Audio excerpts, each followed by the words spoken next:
السلام علیکم کے اس کے ناول پہ آپ سب کو ویلکم۔ ایک خوبصورت ناول پیش کر رہے ہیں جس کا نام ہے ہم دشت تھے کہ دریا۔ ناول کی رائٹر ہیں فائزہ افتخار۔ چلیے چلتے ہیں ناول کی جانب۔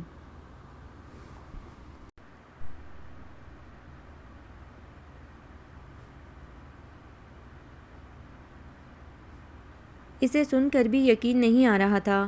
یہ کیسے ہو سکتا ہے؟ ناظمہ ایسے کیسے کہہ سکتی ہے؟ اور وہ بھی میری بیٹی کے لیے، میری زینب کے لیے، میری ہی ماں جائی ہے وہ، کیسے میری بیٹی کو؟ وہ سوچ رہا تھا، لیکن منصور کی آواز نے اس کے سوچنے سمجھنے کی باقی صلاحیتیں بھی منجمد کر دیں۔ بالکل درست فیصلہ کیا آپ نے باجی، وہ تو میرا بیٹا پھانسنے کے چکر میں تھے، میں نے صاف انکار کر دیا تو آپ کو چکر دینے لگے۔ میں تو چھوٹا ہوں، مزید سچ نہ کہہ سکا۔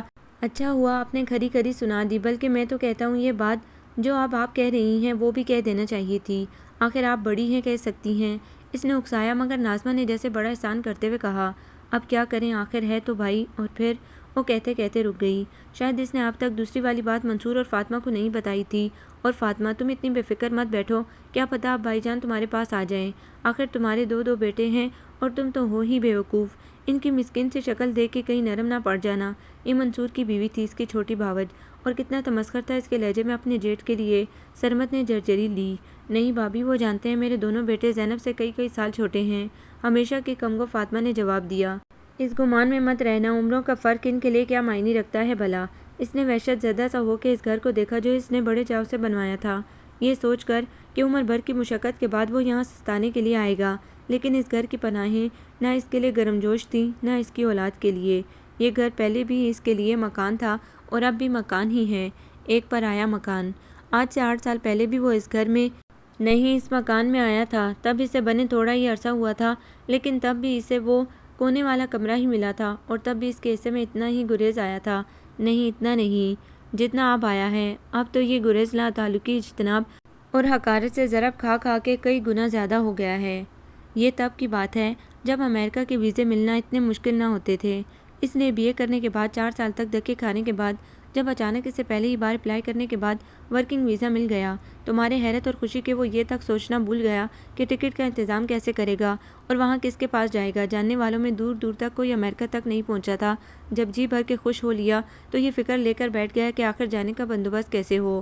آخر اماں نے بچا کے رکھے اپنے 2 کنگن اور ناظمہ کے جہیز کے لیے بنائے چند تولے کے زیورات بھیج دیے۔ ابا کا پرانا اسکوٹر بھی چند ہزار میں بک گیا۔ ناظمہ نے میٹرک کے بعد گھر بیٹھ کر ٹیوشنیں پڑھا کے جو تھوڑی بہت رقم جمع کی تھی وہ بھی اس کے حوالے کی۔ نہ مکان اپنا تھا، نہ دکان جسے بیچا جاتا، اس لیے جو کمی رہتی تھی وہ قرضہ لے کر پوری کی گئی۔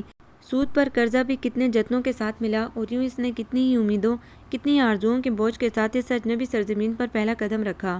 وہ یہاں بالکل اجنبی تھا، ایک دم انجان۔ گھبراہٹ سے سوا بے چینی تھی، اور بے چینی سے بڑھ کے لاچاری، اور اس سے بھی زیادہ اذیت ناک وہ ہراس تھا جو اس کی ہڈیوں تک میں اترتا جا رہا تھا۔ کہاں جاؤں، کس کے پاس جاؤں، کیسے جاؤں، کہاں رہوں؟ ایئرپورٹ سے وہ نکل تو آیا، مگر اب سڑک پر کھڑا ان سوالوں سے لڑ رہا تھا۔ وہ کسی ایسے ہوٹل کے بارے میں نہیں جانتا تھا جہاں کم سے کم روپے خرچ ہوں۔ اسے اپنی جیب میں موجود معمولی سی رقم کا بھی اندازہ تھا، اور یہ احساس بھی تھا کہ نہ جانے اور کتنے دن انہی کے ساتھ گزارا کرنا پڑے۔ کتنے قصے سن رکھے تھے کالوں کی دہشت گردی کے۔ یہ خوف اسے سرمایہ دے رہا تھا کہ اگر کسی نے یہ چند ڈالر بھی ہتھیا لیے تو وہ کیا کرے گا۔ آس پاس سے گزرنے والے 2 ہیکل لمبے تڑنگے لال لال آنکھوں والے کالوں کو دہشت زدہ سا دیکھ رہا تھا، جب ایک اور سیاہ فام نے اس کے بالکل سامنے ٹیکسی روکی۔ کہاں جانا ہے؟ اس کے پوچھنے پر وہ بوکھلاہٹ کا شکار ہو گیا اور ساری انگریزی گھٹنوں کے بل جا گری۔ احمقوں کی طرح نفی میں سر ہلانے لگا۔ ڈرائیور نے ایک بار پھر اپنا سوال دہرایا۔ اس کا سر اور زور سے ہلنے لگا۔ وہ سیاہ فام غور سے اسے دیکھنے لگا، جس پر سرمد مزید گھبراہٹ کا شکار ہو گیا۔ او کم آن یار! اس کے منہ سے یار کا لفظ سن کر وہ جھٹکا کھا کے پیچھے مڑا۔ جامنی ہونٹوں سے بڑے بڑے سفید دانت نکالے وہ شاید مسکرانے کی کوشش کر رہا تھا۔ تمہیں اردو آتی ہے؟ اس نے اپنی زبان میں پوچھا۔ میں کچھ سمجھ لیتا ہوں، بول نہیں سکتا۔ دراصل میں 2 پاکی اور ایک انڈین کے ساتھ روم شیئر کرتا ہوں۔ اب سرمد کی سمجھ میں اس کا یار کہنا آ گیا۔ اگرچہ صرف ایک جانا پہچانا سا لفظ سن لینے کے بعد کسی پر آنکھیں بند کر کے اعتماد کر لینا سراسر بیوقوفی ہے، مگر اسے کسی کا ہاتھ تو تھامنا تھا۔ اسی لیے اللہ کا نام لے کر اس کی یلو کیب میں بیٹھ گیا۔ دل میں صرف یہ امید تھی کہ اس کا واسطہ 2 پاکستانیوں سے ہے، شاید ان کے توسط سے ملازمت کا کچھ بندوبست ہو جائے۔ سیاہ فام نے اپنا تعارف مائک کہہ کر کرایا تھا۔ مائک سے اس نے التجا کرتے ہوئے عرض کیا کہ وہ اپنے پاکستانی دوستوں سے اس کی ملاقات کرا دے۔ اس وقت تو مشکل ہے، سب اپنے اپنے کام دھندے پر ہیں۔ انور تو اوور ٹائم لگاتا ہے۔ تم رات کو مل لینا، ایڈریس مجھ سے لے لو۔ اچھا پھر ایسا کرو، مجھے کسی ایسی جگہ اتار دو جہاں کم سے کم کرایہ دینا پڑے۔ یوں کیوں نہیں کرتے کہ میرے ہی فلیٹ میں چلے چلو، روم اس وقت خالی ہوتا ہے، تم چند گھنٹے آرام کر لو۔ سعید سب سے پہلے آتا ہے، میں اس کے لیے چٹ چھوڑ جاؤں گا کہ وہ تم سے بات کر لے۔ سربت نے سر ہلا دیا، مگر جیسے ہی ٹیکسی ایک گندی تنگ اسٹریٹ میں مڑی اس کا دل ڈوب گیا۔ دونوں طرف اونچی اونچی عمارتیں تھیں جن میں کھڑکیاں ہی کھڑکیاں تھیں، ہر طرف سیاہ فام چہرے نظر آ رہے تھے۔ وہ اسے لے کر تنگ سی سیڑھیاں چڑھنے لگا۔ ادھر لفٹ ہے مگر سالوں سے بند پڑی ہے۔ 3 منزلہ بلڈنگ کی ٹاپ فلور پر وہ 2 کمروں کا مختصر سا فلیٹ تھا جس کے ایک ایک کمرے میں 4 لوگ کرایہ شیئر کرتے تھے۔ اندر داخل ہوتے ہی سامنے کی دیوار پر آویزہ پل اسے اندر تک پرسکون کر گئے۔ اسے یقین آ گیا کہ ضرور یہاں 2 پاکستانی مسلمان رہتے ہوں گے۔ اس نے بے فکری سے نیند پوری کی۔ مائک میزبانی کے فرائض نبھاتے ہوئے اس خواہ مخواہ کے مہمان کو کافی کے ساتھ بسکٹ اور فش سینڈوچ بھی دے گیا تھا۔ سعید اور پھر انور سے ملنے کے بعد اس کا رہا سا خوف بھی دور ہو گیا۔ دونوں نے اس کی مدد کا وعدہ تو کیا لیکن کمرے میں مزید کسی فرد کی گنجائش نہ نکالنے کا بھی صاف صاف ذکر کر دیا۔ یار کام یہاں بہت ہے، محنتی بندے کے لیے تو بہت ہی زیادہ۔ کل صبح ہی کسی نہ کسی اسٹور پر لگوا دوں گا۔ مجھے یہاں آئے 8 سال ہو گئے ہیں، ڈالر اتنے نہیں بنائے لیکن واقفیت بہت بنائی ہے۔ البتہ رہنے کا مسئلہ ہے، ہمیں کیا تکلیف ہے اگر 4 کے بجائے 5 لوگ کرایہ شیئر کریں، اپنی تو بچت ہے، لیکن تم خود ہی دیکھو کیا کمرے میں 4 لوگوں کی بھی گنجائش ہے۔ آنند نائٹ ڈیوٹی دیتا ہے، صبح صبح آتا ہے جب ہم لوگ کام پر نکل رہے ہوتے ہیں اور ہمارے آنے سے پہلے نکل جاتا ہے، اس لیے گزارا ہو رہا ہے۔ اب یا تو تم بھی کوئی نائٹ ڈیوٹی ڈھونڈ لو یا پھر کوئی اور ٹھکانہ۔ اتنا بتا دوں نائٹ ڈیوٹی میں آمدنی ذرا نہیں، خاص طور پر کسی اسٹور میں۔ مائک نے اسے پارکنگ میں کھڑی اپنی ٹیکسی میں سونے کی اجازت دے دی اور ایک فالتو کمبل بھی۔ سعید درست کہہ رہا تھا، دوسرے ہی روز اسے ایک ڈپارٹمنٹل اسٹور کے گروسری کے شعبے میں سیلز مین کی جاب مل گئی۔ کام آسان تھا، بس مسلسل کئی گھنٹے کھڑے ہو کے ڈیوٹی دینا پڑتی تھی۔ فی الحال نیو یارک میں ان تینوں کے علاوہ اس کا کوئی شناسہ نہیں تھا، اسی لیے ٹیکسی میں راتیں بسر کر لینا گوارا کر لیا، لیکن دوسرے ٹھکانے کے بارے میں سوچا تک نہیں۔ چند دنوں بعد جب وہ شہر سے کچھ واقف ہو گیا تو اس نے مائک سے رات کو اس کی یلو کیب چلانے کی اجازت مانگی، اسے حصہ دینے کی پیشکش بھی کی، لیکن مائک نے کمال مہربانی سے کسی قسم کی رقم کے عوض کے بغیر اسے ٹیکسی استعمال کرنے کی اجازت دے دی۔ 3 مہینے کے مختصر سے عرصے میں اس نے 4 جگہ سیلز مین کی نوکری کی۔ شام سے لے کر رات 1:30-2 بجے تک وہ آرام کرتا، پھر ایئرپورٹ تک اپنا بیڈ روم ڈرائیو کر کے لے جاتا۔ صبح تک بعض اوقات 2-3 سواریاں مل جاتی، گزارا ہو ہی رہا تھا، لیکن ابا کا ہر خط اسے بے چین کر دیتا اور وہ گزارے کو ناکافی سمجھنے پر مجبور ہو جاتا۔ قریب تھا کہ وہ مایوس ہو کے اپنے امریکہ آنے کے فیصلے کو بے وقوفی قرار دے دیتا کہ اچانک اس کی ملاقات شمسی صاحب سے ہوئی۔ شمسی صاحب اس اسٹور کے مالک تھے جہاں آج کل وہ کیشیئر تھا۔ وہ اس کی محنت اور سب سے بڑھ کے شرافت کے قائل ہو گئے۔ امریکہ میں یہ ان کا واحد اسٹور نہ تھا بلکہ صرف نیو یارک میں ہی ان کے 2 اور اسٹور، ایک پیٹرول پمپ اور ایک درمیانے درجے کا ہوٹل بھی تھا۔ ان کا ہوٹل آج کل خسارے میں جا رہا تھا، اس کے لیے انہوں نے ہائی کوالیفائڈ مینیجر بھی بدل کر دیکھے مگر فائدہ نہ ہوا۔ پتہ نہیں کیوں انہیں لگا کہ سرمد ان کے ہوٹل کے لیے فائدہ مند ثابت ہوگا اور ایسا ہی ہوا۔ جیسے ہی سرمد کو موقع ملا خود کو ثابت کرنے کا، اس نے اپنی صلاحیتوں کو آزمانے میں کوئی کسر نہ چھوڑی۔ یہ ہوٹل جس علاقے میں تھا وہاں انڈین اور پاکستانیوں کی خاصی تعداد بستی تھی، جبکہ مینیجر امریکن تھا اور دیگر عملہ بھی زیادہ تر مقامی ہی تھا۔ سرمد نے ایسا ماحول پیدا کیا جس میں ایک ایشیائی شخص کے لیے خاصی کشش تھی۔ سرمد نے انٹیریئر ڈیکوریشن میں ایسی تبدیلیاں پیدا کی جن سے اضافی خرچہ بھی نہ ہوا اور مشرق کے سارے رنگ واضح ہو گئے۔ لوک موسیقی کی دھنیں بجنے لگیں۔ ڈائننگ ہال میں مشرقی برتنوں کا استعمال شروع کیا، رہائشی کمروں میں بھی یہی اہتمام کیا گیا۔ چند ہی مہینوں میں خاصا فرق پڑا اور یہ ہوٹل نیو یارک آنے والے پاکستانیوں اور ہندوستانیوں کا دل پسند مقام ہو گیا۔ شمسی صاحب نے اسے مینیجر بنا دیا، وہ اور دل لگا کے محنت کرنے لگا۔ اب اس نے ٹیکسی میں سونا چھوڑ دیا تھا، وہ اسی ہوٹل کے ایک آرام دہ کمرے میں مقیم تھا۔ اب اس نے کافی میں ڈبو روٹی کھانا بھی چھوڑ دی، اس کے لیے اسپیشل ٹرے سچ کے ہوٹل کے کچن سے آتی۔ اس نے لمبے بینک ڈرافٹ لاہور بھیجنے شروع کر دیے۔ وہ مطمئن تھا جس رفتار سے وہ ترقی کر رہا تھا شاید اگلے ہی سال قرضہ بھی اتر جاتا اور اس سے اگلے سال ناظمہ کی شادی دھوم دھام سے ہو جاتی اور اس سے اگلے سال منصور کا داخلہ میڈیکل کالج میں۔ اس کے بعد اماں ابا کے ساتھ حج کا فریضہ ادا ہو جائے گا، پھر اماں کی پسند کی گئی اچھی لڑکی سے وہ شادی کرے گا اور بس کچھ سال اور دن رات محنت کر کے اتنی رقم جمع کر لے گا کہ پاکستان میں مستقل سیٹ ہو کے ایک اچھا سا گھر بنا سکے، ایک کاروبار شروع کر سکے۔ وہ آنے والے برسوں کی پلاننگ کر کے شدید محنت کر رہا تھا، تبھی شمسی صاحب کی بات نے اسے بوکھلا کے رکھ دیا۔ وہ اپنی اکلوتی بیٹی کلثوم شمسی سے اس کی شادی کرنا چاہتے تھے۔ کلثوم طلاق یافتہ ہے، لیکن اس سے کوئی فرق نہیں پڑتا، پہلے شوہر سے اس کی کوئی اولاد نہیں، دونوں کا ساتھ چند مہینے ہی رہا۔ وہ کمبخت اس کی دولت کے چکر میں تھا، اسی لیے اس معصوم کو پھنسا کے۔ خیر کلثوم تب کم عمر تھی، میں نے جلدی اس فریبی کا بھانڈا پھوڑ دیا۔ پھر کئی سال کلثوم نے دوبارہ شادی کی حامی نہیں بھری، لیکن میں اسے یوں دنیا کے جنگل میں تنہا نہیں چھوڑ سکتا۔ عرصے بعد میں نے کسی شخص پر بھروسہ کیا اور وہ تم ہو۔ مجھے امید ہے کہ تم کلثوم کے لیے بہترین انتخاب ثابت ہوگے، لیکن سر میں ابھی شادی نہیں کرنا چاہتا۔ میرا مطلب ہے کہ ابھی مجھ پر بہت سی ذمہ داریوں کا بوجھ ہے۔ میں بالکل خالی ہاتھ یہاں آیا تھا، بلکہ اپنے مفلس باپ کو اور بھی خالی ہاتھ کر آیا تھا۔ ابھی تک تمہیں بمشکل قرضہ اور سود ہی چکا پایا ہوں۔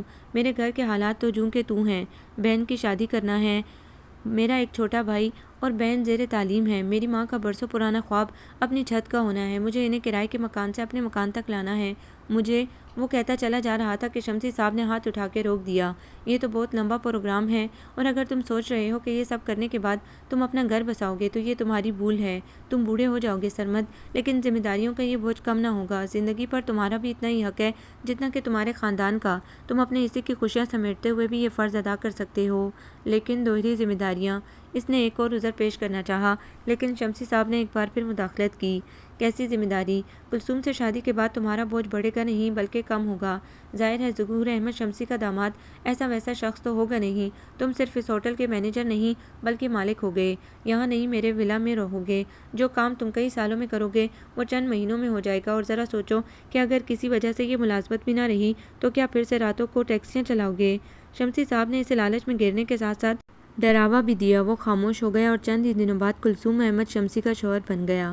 کلثوم جوکیم کے نام سے مشہور تھی، جس کا باپ پاکستانی تھا اور ماں کوئی غریب امریکن سیاہ فام عورت تھی جس نے شادی کی چھٹے مہینے بعد ہی طلاق لے لی تھی، اور پھر 2 دن کی کلثوم کو اس کے باپ کے پاس چھوڑ کے خود اپنے بوائے فرینڈ کے فلیٹ پر واپس چلی گئی تھی۔ تب کراچی سے نئے نئے آنے والے ظہور احمد شمسی کے پاس اتنا روپے نہ تھا، ورنہ شاید وہ ایسا تگڑا شوہر کبھی نہ چھوڑتی۔ پھر ظہور احمد دن بدن ترقی کرتا شمسی صاحب بن گیا، اور سانولی سی موٹے نقوش والی کلثوم بھی جوان ہو گئی۔ حالات بدلتے ہی اس کی شرابی بیوی نشے میں دھت ایک بار پھر اس کے پاس آئی تھی، لیکن اس نے اپنی بیٹی کو اس کے سائے سے بھی محفوظ رکھنے کی خاطر اس کا منہ سختی سے بند کر دیا۔ وہ بھی چند $100 مہوار کے عوض خاموش ہو کے بیٹھ گئی۔ اس کی شراب کا خرچہ نکل آیا، اس نے خوب پی اور ایک دن اسی عالم میں مر گئی۔ شمسی صاحب نے بیٹی پر شدید سختی رکھی، وہ یہاں کے ماحول سے بھی خوفزدہ تھے اور کلثوم کی رگوں میں دوڑتے اس کی بدمعاش ماں کے خون سے بھی خائف تھے، لیکن کاروبار کی مصروفیات انہیں بیٹی کی طرف مکمل توجہ رکھنے سے روکتی تھیں۔ ابھی وہ 16 سال کی ہی ہوئی تھی کہ ایک بنگلہ دیشی مسلمان عنایت اللہ کے عشق میں گرفتار ہو گئی۔ شمسی صاحب اچھی طرح جانتے تھے ان کی بیٹی معمولی شکل و صورت کی ہے، یہ گنجا ہو نہ ہو بیٹی کے ذریعے باپ کی دولت پر قبضہ جمانا چاہتا ہے، لیکن وہ بیٹی کو کھونا نہیں چاہتے تھے۔ اس خوف سے اس کی شادی تو کر دی، لیکن ساتھ ساتھ داماد کی انکوائری بھی جاری رکھی، اور جیسے ہی علاقے میں موجود اس کی 2 بیویوں اور 7 بچوں کی خبر ملی، بیٹی کو مطلق کیا اور پہلی فرصت میں طلاق دلوا دی۔ کم یعنی کلثوم اس واقعے کے بعد حد درجہ دل برداشتہ ہو گئی۔ اس نے کالج میں ایڈمیشن لے لیا اور شادی کا تجربہ دہرانے سے صاف انکار کر دیا۔ کئی سال تک شمسی صاحب نے بظاہر اسے اس کے حال پر چھوڑے رکھا، لیکن اصل میں وہ اندر ہی اندر اس کا گھر بس جانے کی کوشش کرتے رہے۔ وہ جانتے تھے کہ ان کا سب کچھ ان کی بیٹی کو ہی ملے گا، اور ظاہر ہے کہ جو بھی شخص ان کا داماد بنے گا یہ کاروبار اسے ہی سنبھالنا ہے۔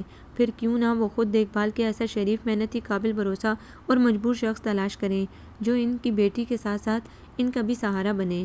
داماد کا مجبور اور شریف ہونا ان کی اولین ترجیح تھا۔ سرمد میں انہیں یہ ساری خصوصیات نظر آئیں۔ تھوڑے سے پس و پیش کے بعد کم بھی مان گئی۔ شمسی صاحب نے سرمد کو اپنی فرزندی میں لینے کا ایک شرائط نامہ اس کے سامنے پیش کیا۔ سب سے پہلی تو یہ کہ سرمد ان کے جیتے جی انہی کے مکان میں ان کی آنکھوں کے سامنے رہے گا، وہ تمام مراعات کا حقدار بھی ہوگا اور اسے ان کا داماد ہونے کا پروٹوکول بھی ملے گا، مگر وہ بدستور ایک تنخواہ دار کی حیثیت سے کام کرے گا۔ اس کا پاسپورٹ ان کے پاس رہے گا، وہ نیو یارک سے باہر جانے کے لیے اپنے سسر کی اجازت کا پابند ہوگا، وہ ان کے کاروبار میں ہاتھ بٹانے کے علاوہ کوئی دوسرا کام نہیں کرے گا۔ ہر ماہ اس کے نام سے پاکستان ایک معقول رقم بھیج دی جائے گی۔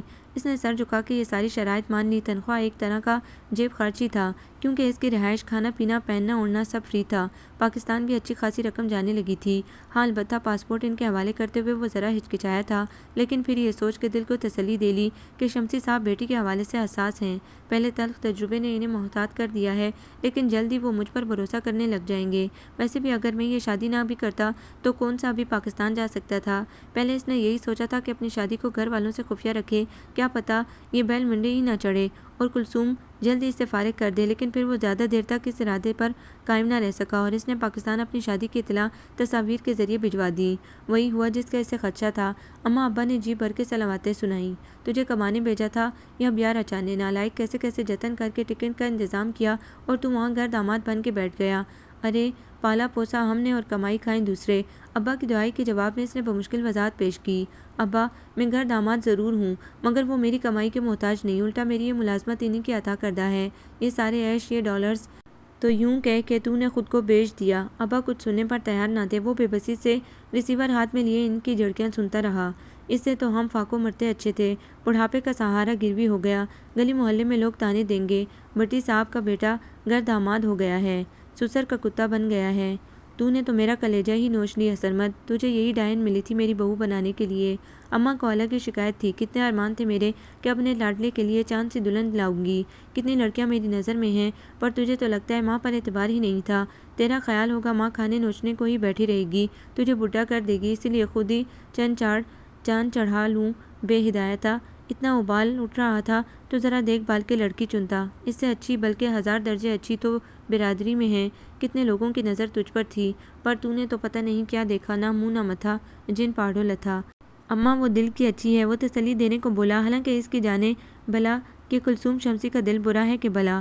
دل کا اچار ڈالوں گی، دل تو وہاں امریکہ لیے بیٹھی ہے، یہاں تو یہ اندھیری اندھیری تصویریں آئی ہیں، لوگوں کو تو یہی دکھانی ہے، کوئی دل تو چیر کے نہیں دکھانا۔ 100 باتیں کریں گے برادری والے۔ ناظمہ اور فاطمہ کو بھی یہی گلے تھے، یہ کیسی بھابھی ہے، ہم تو خوش ہوئے تھے میم بھابھی آئے گی، بھائی کے گورے گورے گلابی گلابی سنہرے بالوں اور نیلی آنکھوں والے بچے ہوں گے، یہ تو چک جھمرا کی رہنے والی لگتی ہے، کسی اینٹوں کے بھٹے پر مزدوری کرنے والی۔ آپ کہہ رہے ہیں مسلمان ہیں، پاکستانی ہیں، لیکن یہ تو ویسٹ انڈیز کی لگ رہی ہے۔ منصور نے مشورہ دیا، چلیں بھائی جان، جو ہونا تھا ہو گیا، بس مال بٹوریں اور دفع کریں، جتنی جلدی سمیٹ سکیں سمیٹ لیں۔ اماں ابا تو بولے ہیں، میں سب سمجھتا ہوں، کبھی کبھی شارٹ کٹ استعمال کرنا پڑ جاتا ہے، کوئی بات نہیں، بس کوشش کریں کم سے کم وقت میں اس کا سب کچھ اپنے نام کروا لیں۔ اسے ہنسی آ گئی۔ منصور، اس کا چھوٹا بھائی، 2-2.5 سال میں ہی کتنا بڑا ہو گیا تھا کہ اسے مشورے دے رہا تھا، عقل مند بننے کی کوشش کر رہا ہے، یہ نہیں جانتا ہاتھ بندھے ہوں تو عقل بھی کام کرنا چھوڑ دیتی ہے۔ یہ امریکہ ہے، یہاں کوئی اتنا احمق یا الو کا پٹھا نہیں بیٹھا جسے وہ لوٹ لے، وہ لوٹنے آیا ہے، لوٹنے نہیں۔ اور پھر جب پیسہ بھی ہو تو ظاہر ہے کون ہے جو کسی اختیار والے اور پیسے والے کو بدھو بنا سکے، وہ یہ سب اسے بتا نہیں سکا۔ یوں بھی اب اسے زیادہ بولنے کی عادت نہیں رہی تھی۔ کم زیادہ بولنے والوں کو پسند نہیں کرتی تھی، وہ تو شاید اسے بھی پسند نہیں کرتی تھی، سرمد بھی اسے پسند نہیں کرتا تھا، لیکن وہ اس کی طرح اپنی ناپسندیدگی ظاہر کرنے کا اختیار نہیں رکھتا تھا۔ حد سے زیادہ سنجیدہ مزاجی کے ساتھ ساتھ چڑچڑا پن بھی کم کی عادت میں شامل تھا، بہت چھوٹی چھوٹی باتوں پر وہ مشتعل ہو جاتی تھی۔ سرمد کو اس کے سامنے خاصا محتاط ہو کے رہنا پڑتا۔ شروع دنوں میں اس نے اپنی محبت اور توجہ کے بلبوتے پر احترام کرنے کی بڑی کوشش کی، حالانکہ یہ اس کے لیے خاصا مشکل تھا، وہ کوئی گلفام نہیں تھا، لیکن ایسا گیا گزرا بھی نہ تھا۔ 28 سال کا بھرپور جوان تھا، اونچا لمبا گندمی رنگت، سیاہ آنکھوں اور سیاہ سلکی بالوں والا۔ اس کی پرکشش پرسنالٹی اور مشرقی مقناطیسیت کا شکار ہو کے کئی لڑکیاں اس پر مر مٹتی تھیں، لیکن شمسی صاحب کے جاسوسوں کے خوف سے وہ ان کی حوصلہ افزائی کرنے کی ہمت نہیں کرتا تھا۔ عمر کے تقاضے اسے رنگینی کی طرف مائل کرتے، مگر وہ دل محسوس کر خود کو کلثوم کی طرف راغب کرنے کی کوشش کرتا، جس میں کسی بھی مرد کے لیے ذرا برابر کشش نہیں تھی، لیکن اس کی تمام تر کوششوں کے باوجود اس کا رویہ سرد اور انداز لیا دیا ہی رہا۔ سرمد کو سوچ سوچ کر حیرت ہوتی تو بنگالی عنایت اللہ کیسے اس پتھر کے دل میں شگاف ڈالنے میں کامیاب ہو گیا تھا۔ سرمد سوچتا، احساس محرومی کا شکار اس عورت کو اگر محبت اور توجہ ملے تو شاید زندگی کچھ سہل ہو جائے، اس کی بھی اور میری بھی۔ اس نے کئی بار فون پر ماں اور بہن سے دبے دبے لفظوں میں درخواست کی کہ وہ اس کی بیوی کے لیے کبھی کبھار پاکستانی کپڑے اور زیور وغیرہ تحفتاً بھجوا دیا کریں، لیکن جواباً اماں نے مذاق اڑایا، لو اب وہ محمد علی کلے غرارہ پہنے گی، آئے ہائے، اس پر زیور لادنے سے تو بہتر ہے کسی بنمانس کو نٹ ٹھیکا لگا دو۔ وہ چپ کر جاتا۔ وقت کچھ اور گزر گیا تھا۔ اپنی شادی کے 8 ماہ بعد ہی اس نے ناظمہ کی شادی کروا دی تھی۔ اسے بہن کی شادی پر جانے کی اجازت نہ ملی، مگر اسے افسوس نہ ہوا، اسے اعتراف تھا کہ محض اپنے بلبوتے پر اتنی شان و شوکت سے بہن کبھی نہیں بیاہ سکتا تھا۔ شمسی صاحب کی عنایات کی بدولت ہی اس نے پچھلے چند مہینوں میں پاکستان میں پیسوں کا ڈھیر لگا دیا تھا۔ اب اسے کم سے محبت جتانے میں زیادہ محنت نہ کرنا پڑتی۔ جیسے اس کے دل نے بغیر منافقت کے اسے چاہنا شروع کیا، وہ بھی نرم پڑنے لگی۔ کیا تھی وہ؟ محض ایک عورت، اور عورت کو نرم پڑنے میں دیر ہی کتنی لگتی ہے۔ البتہ اس کے اندر کی خودسری بدستور قائم تھی۔ فرق صرف یہ پڑا تھا کہ اس نے اب اسے اپنا شوہر تسلیم کر لیا تھا، اور احسان مندی کے جذبے سے مغلوب سرمد کے لیے اتنا ہی کافی تھا۔ شادی کے تیسرے سال اسے اسامہ کے ذریعے بیٹے کی خوشی ملی۔ اسامہ ہو بہو سرمد کی تصویر تھا، ہاں البتہ اس کا رنگ باپ کی بنسبت زیادہ صاف تھا۔ اس نے اس کی ڈھیروں تصاویر پاکستان بھجوائیں۔ خدا کا شکر ہے میرا پوتا ماں پر نہیں پڑا۔ اماں نے فوراً فون کر کے مبارکباد کچھ اس انداز میں دی، اور بس اب مزید اولاد کی ضرورت نہیں۔ یہ ڈائن ایسی زنجیروں میں کس کے تجھے باندھنا چاہتی ہے، اور ذرا سوچ، خدا نخواستہ اگر اب کی بار بیٹی ہو گئی اور وہ بھی ماں کی شکل کی، تو کیا کرے گا؟ کیا اپنے سسر کی طرح کوئی غیر داماد ڈھونڈے گا؟ بس اب خاندان میں یہ ریت ڈالنے کی ضرورت نہیں، ایک تو ہی کافی ہے۔ وہ ہمیشہ کی طرح اسے غیر داماد ہونے کا طعنہ دینا نہیں بھولی تھی، اور وہ بھی ہمیشہ کی طرح جز بز ہو کے رہ گیا۔ منصور نے ایف ایس سی میں واجبی سے نمبر لیے۔ سرمد کو خاصی مایوسی ہوئی۔ اس نے بھائی کو دوبارہ سے امتحان دینے پر رضامند کرنا چاہا، لیکن وہ نہ مانا۔ چھوڑیں بھائی جان، کیا رکھا ہے ڈاکٹری میں؟ اتنے سال کی مغزماری کے بعد بھی نیری خواری، گلیوں میں رولتے پھر رہے ہیں ڈاکٹر۔ تو پھر تم کیا کرنا چاہ رہے ہو؟ انجینئرنگ لائن کی طرف آ جاؤ، یا پھر کمپیوٹر کی فیلڈ میں خاصا اسکوپ ہے۔ صاف بات یہ ہے بھائی جان کہ یہ سب میرے بس سے باہر ہے۔ مجھے پاکستان اور یہاں ملنے والی ٹکے ٹکے کی ملازمتوں سے سرے سے کوئی دلچسپی نہیں۔ بس آپ مجھے اپنے پاس بلوا لیں، اتنے سال ہو گئے ہیں آپ کو، اور آپ کے تو سسر کی بھی بڑی پہنچ ہے، ان سے کہیں مجھے اسپانسر کر لیں۔ اس کی فرمائش پر سرمد ہکا بکا رہ گیا۔ یہ کیا کہہ رہے ہو منصور؟ ابھی تمہاری عمر ہی کیا ہے جو تم مشقت کی اس بٹی میں خود کو جھونکنا چاہتے ہو؟ میرے بھائی یہ فریب نظر کے سوا اور کچھ نہیں، سراسر سراب ہے۔ امریکہ کی چکا چوند پر مت جاؤ، تم اتنے لاڈ پیار میں پلے ہو، یہ سخت زندگی تمہارے بس سے باہر ہے۔ یاد نہیں میرا کیا حال ہوا تھا؟ کیا سب بھول گئے جو میں نے بتایا تھا کہ کس طرح ایک وقت کے کھانے پر 24 گھنٹے گزارتا تھا، کیسے 2 گھنٹے کی نیند پوری کرنے کے لیے کسی کی ٹیکسی میں دوہرا ہو کے لیٹتا تھا؟ وہ کرب سے بولا۔ بھائی جان آپ کی بات اور تھی، جب آپ وہاں گئے کوئی آپ کا جاننے والا نہیں تھا، لیکن میرا تو اپنا سگا بھائی وہاں سیٹل ہے، یا آپ مجھے اپنے ساتھ رکھنے سے صاف انکار کر رہے ہیں؟ میرا خیال ہے یہی بات ہوگی۔ ہاں ظاہر ہے جو گھر آپ کا اپنا نہیں وہاں آپ بھائی کو کیسے رکھ سکتے ہیں؟ آپ تو خود غیر داماد ہیں۔ ایک بار پھر اس تانے نے اسے کھولا کے رکھ دیا، لیکن وہ غصے کا اظہار کرنا بھول چکا تھا۔ اس نے گزرے سالوں میں صرف ایک فن پر عبور حاصل کر لیا تھا، اور وہ تھا صبر کے گھونٹ پینا اور دل میں اٹھتے جوش کے ابال کو ٹھنڈا کرنا۔ یہاں رہ کے کیا کروں؟ ڈگریاں لے کر جوتیاں چٹکاتے پھر رہے ہیں لوگ۔ آپ کیا جانیں ادھر حالات کتنے خراب ہیں۔ سرکاری ملازمتیں رشوت دے کے ملتی ہیں، اور تنخواہ اس کا تو پوچھیں ہی مت۔ پرائیویٹ ادارے والے ایسے بھی تجربہ اور بیرون ملک کی کسی یونیورسٹی کی ڈگری مانگتے ہیں۔ یہاں تو وہی رہ سکتا ہے جس کے پاس کم از کم اتنا سرمایہ ہو کہ وہ بڑے پیمانے پر کوئی کاروبار شروع کر سکے۔ تو اس نے گہرا سانس لیا۔ تو پھر کیا ارادہ ہے؟ کیا کاروبار کرنا چاہتے ہو تم؟ پینوراما میں میرے دوست کاشف کے ڈیڈی کی چلتی ہوئی لیدر گارمنٹس کی دکان بک رہی ہے۔ اگر 18-20 لاکھ ہوں تو میں مال سمیت دکان خرید لوں۔ 18-20 لاکھ؟ اتنی رقم؟ وہ بھائی کی طرف سے 1-2 لاکھ کی فرمائش کی توقع کیے بیٹھا تھا، اور اس نے اکٹھا ہی 20 لاکھ مانگ لیے۔ ہاں تو پینوراما میں دکان خریدنا کیا آسان بات ہے، اور پھر اس دکان کی ساکھ بہت اچھی ہے، بڑا نام ہے مارکیٹ میں۔ آپ جتنا بیچ سکتے ہیں بیچ دیں، باقی میں قرضہ لے لوں گا۔ اس کے لہجے میں قطعیت جھلک رہی تھی۔ سرمد نے چپ چاپ 8 لاکھ روپے جو اس نے اپنی تنخواہ میں سے بچایا تھا بیچ دیا۔ باقی منصور نے سود پر قرضہ لے لیا، اور ظاہر ہے یہ قرضہ بھی اسے ہی اتارنا تھا۔ ابا نے صاف صاف کہہ دیا، تم جو رقم ماہانہ خرچے کے لیے دیتے ہو اس سے تو ہم مشکل سے گزارا کرتے ہیں، اس کے قرضے کا سود کہاں سے دیں؟ تم نے ہی مشورہ دیا تھا، تم نے ہی راہ دکھائی تھی، تم ہی بھگتو۔ میں نے کب کہا؟ وہ تو خود تلا بیٹھا تھا، سب سوچ سمجھ کے ہی اس نے مجھ سے بات کی تھی۔ اور 25,000 میں آپ کا گزارا کیسے نہیں ہوتا؟ اب تو منصور بھی کمانے لگا ہے، میرا تو خیال تھا کہ آپ لوگ بہت کچھ بچا لیتے ہوں گے۔ اس نے حیرت سے سوال کیا۔ بہت اچھے، کیا منصور اور کیا اس کی کمائی؟ 2-3 مہینے تو ہوئے ہیں اسے دکان سنبھالے، اور تم ابھی سے ہاتھ کھینچنے کی بات کر رہے ہو، حساب کتاب مانگ رہے ہو؟ تو پھر سنو، اب میں اس 1500 کرائے والے مکان میں تو نہیں رہتا۔ تمہارا ہی مشورہ تھا کہ ناظمہ کا اچھی جگہ رشتہ کرانے کے لیے اچھے علاقے میں رہائش اختیار کریں۔ سمن آباد کی اس کوٹھی کا کرایہ ہی 7,000 ہے۔ گھر میں 2 ٹی وی چلتے ہیں، فریج ہیں، اور اب اس سال ایئر کنڈیشنر بھی لگ گیا ہے۔ اسی حساب سے بجلی کا بل آتا ہے۔ گیزر لگوا لینے کے بعد گیس کا بل بھی بڑھ گیا ہے۔ فاطمہ اب کالج جانے لگی ہے، اس کی فیس، ویگن کا کرایہ، کچن کے اخراجات، مجھ بیمار کی دوا دارو، مہمانداری، 25,000 ایسے اڑتے ہیں کہ پتہ ہی نہیں چلتا۔ وہ ہمیشہ کی طرح چپ کر گیا۔ شمسی صاحب سے دبے الفاظ میں خرچہ بڑھانے کی بات کی۔ پاکستان میں دن بدن بڑھتی مہنگائی کا رونا رویا۔ انہوں نے بغیر کسی اعتراض کے نہ صرف پاکستان بھیجے جانے والے ڈرافٹ میں 10,000 کا اضافہ کر دیا، بلکہ اس کی تنخواہ بھی دگنی کر دی۔ وہ ممنون ہو گیا، حالانکہ وہ اس سے کئی زیادہ کا مستحق تھا۔ شمسی صاحب اس سے جتنی محنت لے رہے تھے وہ کسی ایک بندے کا کام نہیں تھا۔ اس کے ساتھ ساتھ وہ ان کی کمروں اور بد مزاج بیٹی کو بھی خوش دلی سے بھگت رہا تھا۔ یہ احسان کیا کم تھا، لیکن وہ الٹا ان کا احسان مند ہو جاتا۔ بے وفائی اس کے خمیر میں نہ تھی اور احسان فراموشی اس کے ضمیر کو گوارا نہ تھی۔ وہ یوں ہی کولوں کا بیل بنا رہا، کلثوم کو خوش اور شمسی صاحب کو مطمئن کرنے کے لیے بیدام کا غلام بننے کو بھی تیار تھا۔ دوسری طرف خود پر لگے گھر داماد کے لیبل سے نجات حاصل کرنے کے لیے اس نے پاکستان بھیجنے والی رقم میں اپنی جانب سے بھی اضافہ شروع کر دیا۔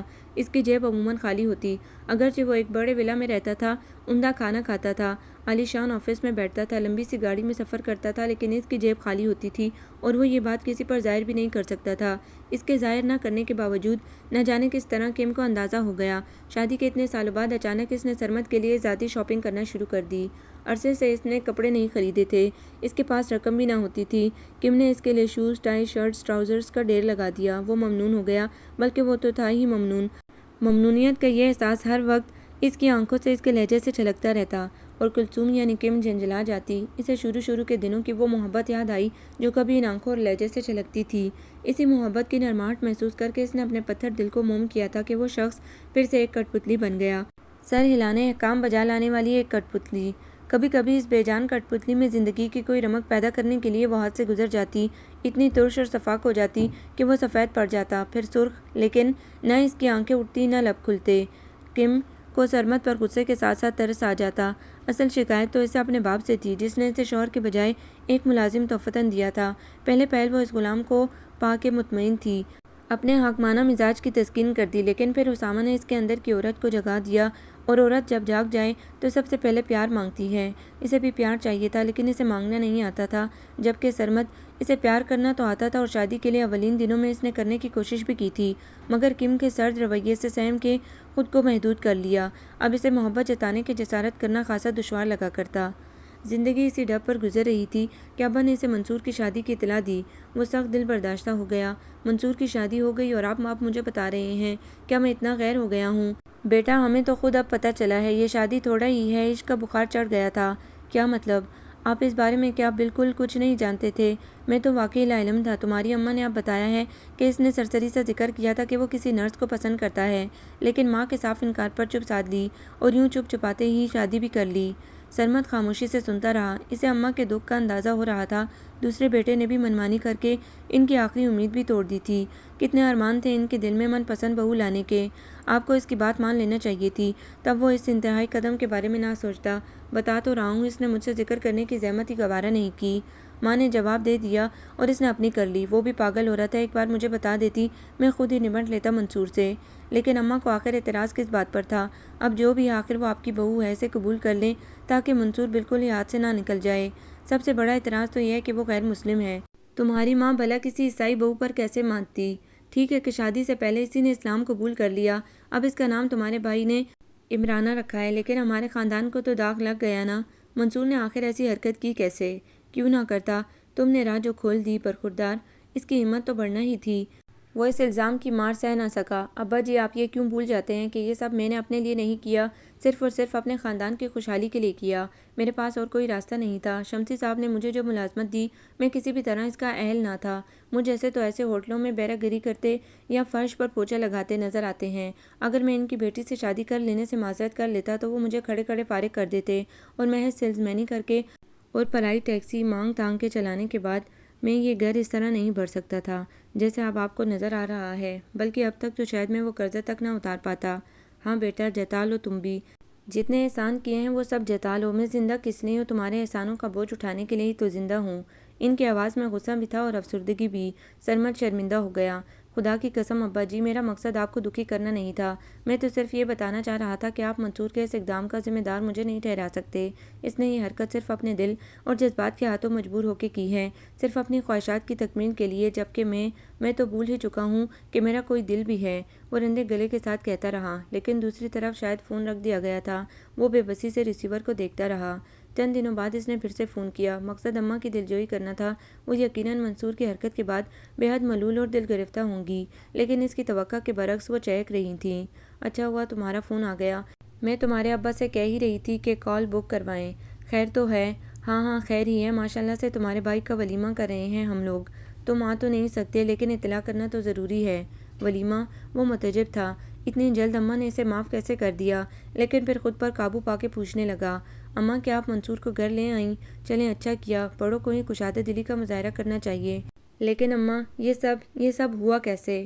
ہاں تو بیٹا اور کیا کرتے، جوان خون ہے، ایک بیٹے سے ہاتھ دھو بیٹھے، وہ تو غیر داماد بن کے اپنا آپ گروی رکھ بیٹھا، دوسرا گنوانے کا حوصلہ نہ تھا، اور وہ کوئی اپنی مرضی سے مجھ سے دور تو نہیں ہوا تھا، میری ناراضی کے خوف سے چلا گیا تھا۔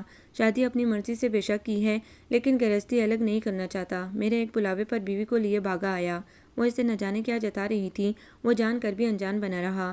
اور پھر دلہن کیا بتاؤں کتنی خوبصورت ہے، چاند کا ٹکڑا ہے، ہیرا ڈھونڈ نکالا ہے میرے منصور نے، میرے گھر میں تو روشنی ہو گئی ہے۔ ناظمہ فاطمہ بھی صدقے جا رہی ہیں بھابھی کے، اور پھر اسے گھر لانے میں میرا ہی تو فائدہ ہے۔ بیٹیاں اپنے گھر چلی جائیں تو بہو ہی سنبھالتی ہے، تمہاری والی سے تو امید نہیں، اب کیا دوسری کو بھی دور رہنے دیتی؟ نہیں نہیں اماں، میں نے یہ کب کہا، مجھے تو خوشی ہے کہ آپ نے منصور کو معاف کر دیا اور دل سے اس کی بیوی کو قبول کر لیا۔ اس کے لہجے میں حسرت تھی۔ ہاں تو بس بڑے بھائی بن کے اپنی خوشی کا اظہار بھی کرو، اس کے ولیمے پر دلہن کے لیے کوئی اچھا سا تحفہ بھیج دو، میرا خیال ہے سونے کا کوئی سیٹ ٹھیک رہے گا، ساتھ میں کوئی میک اپ کا سامان، پرفیوم وغیرہ تو بھیجو گے ہی؟ جی اماں ٹھیک ہے، دیکھتا ہوں، کوئی پاکستان آ رہا ہے تو بھیج دیتا ہوں، زیور آپ یہاں سے ہی خرید لیں، رقم بھیج دوں گا، بے دلی سے کہہ کے فون رکھ دیا۔ اس کی سمجھ میں اماں کا دوہرا رویہ نہیں آ رہا تھا، کہاں تو وہ اب تک اس کی شادی کو ہضم نہ کر پا رہی تھیں اور اس کی بیوی کا ذکر سنتے ہی سیخ پا ہو جاتی تھیں، اور کہاں اتنی آسانی سے منصور کی عیسائی بیوی کو کھلے دل کے ساتھ گھر میں جگہ دی جس نے ان کے بیٹے سے کورٹ میرج کی تھی۔ شاید انہیں منصور سے بڑا سہارا محسوس ہوتا ہو، کم از کم وہ ان کے قریب تو ہے، جبکہ میں تو ان کی نظر میں پرایا ہو چکا ہوں، پردیسی ہوں۔ وہ اس نتیجے پر پہنچا۔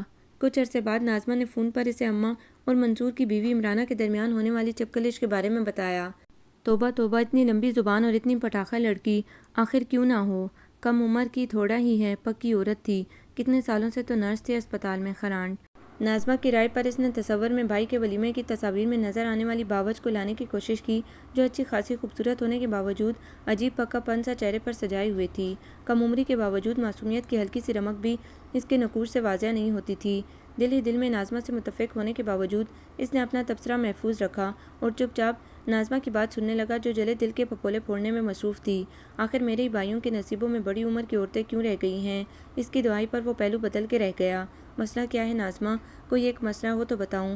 فاطمہ کو تو آپ کو پتہ ہے کتنی سیدھی بلکہ بدو ہے، اس بیچاری کو نوکرانی بنا کے رکھ دیا اس عورت نے، خود ہر وقت پلنگ توڑتی رہتی ہے، مجال ہے جو کسی کام کو ہاتھ لگا لے۔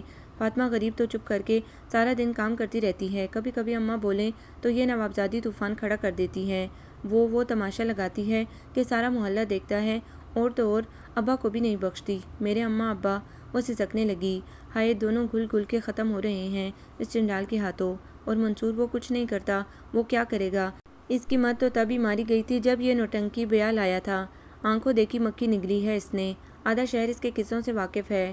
ہائے ہائے میرے باپ کی تو نسل ہی خراب ہو گئی، دونوں بہویں گنوں کی پوری۔ وہ مزید نہ سن سکا۔ میں نہیں جانتا ناظمہ تم نے عمرانہ میں کیا عیب دیکھا ہے، دیکھا بھی ہے یا نہیں، لیکن کلثوم کو تم جانتی تک نہیں، اس لیے اس کے بارے میں ایک لفظ تک نہ کہنا۔ توبہ، دونوں بھائی ایک جیسے ہو، اپنی زنانیوں کے بارے میں کچھ سن ہی نہیں سکتے۔ صحیح ہے کہ خدا گنجے کو ناخن نہیں دیتا، خدا جانے اگر تمہیں کوئی حور پری مل گئی ہوتی تو تب کیا حال ہوتا تمہارا، اس ڈائن کے پیچھے پاگل ہو رہے ہو۔ وہ جیسی بھی ہے میری بیوی ہے اور مجھے اس کے مضبوط کردار کا پورا یقین ہے۔ اس کی چند عادتیں میرے لیے ناگوار ضرور ہیں، مگر صرف عادتیں۔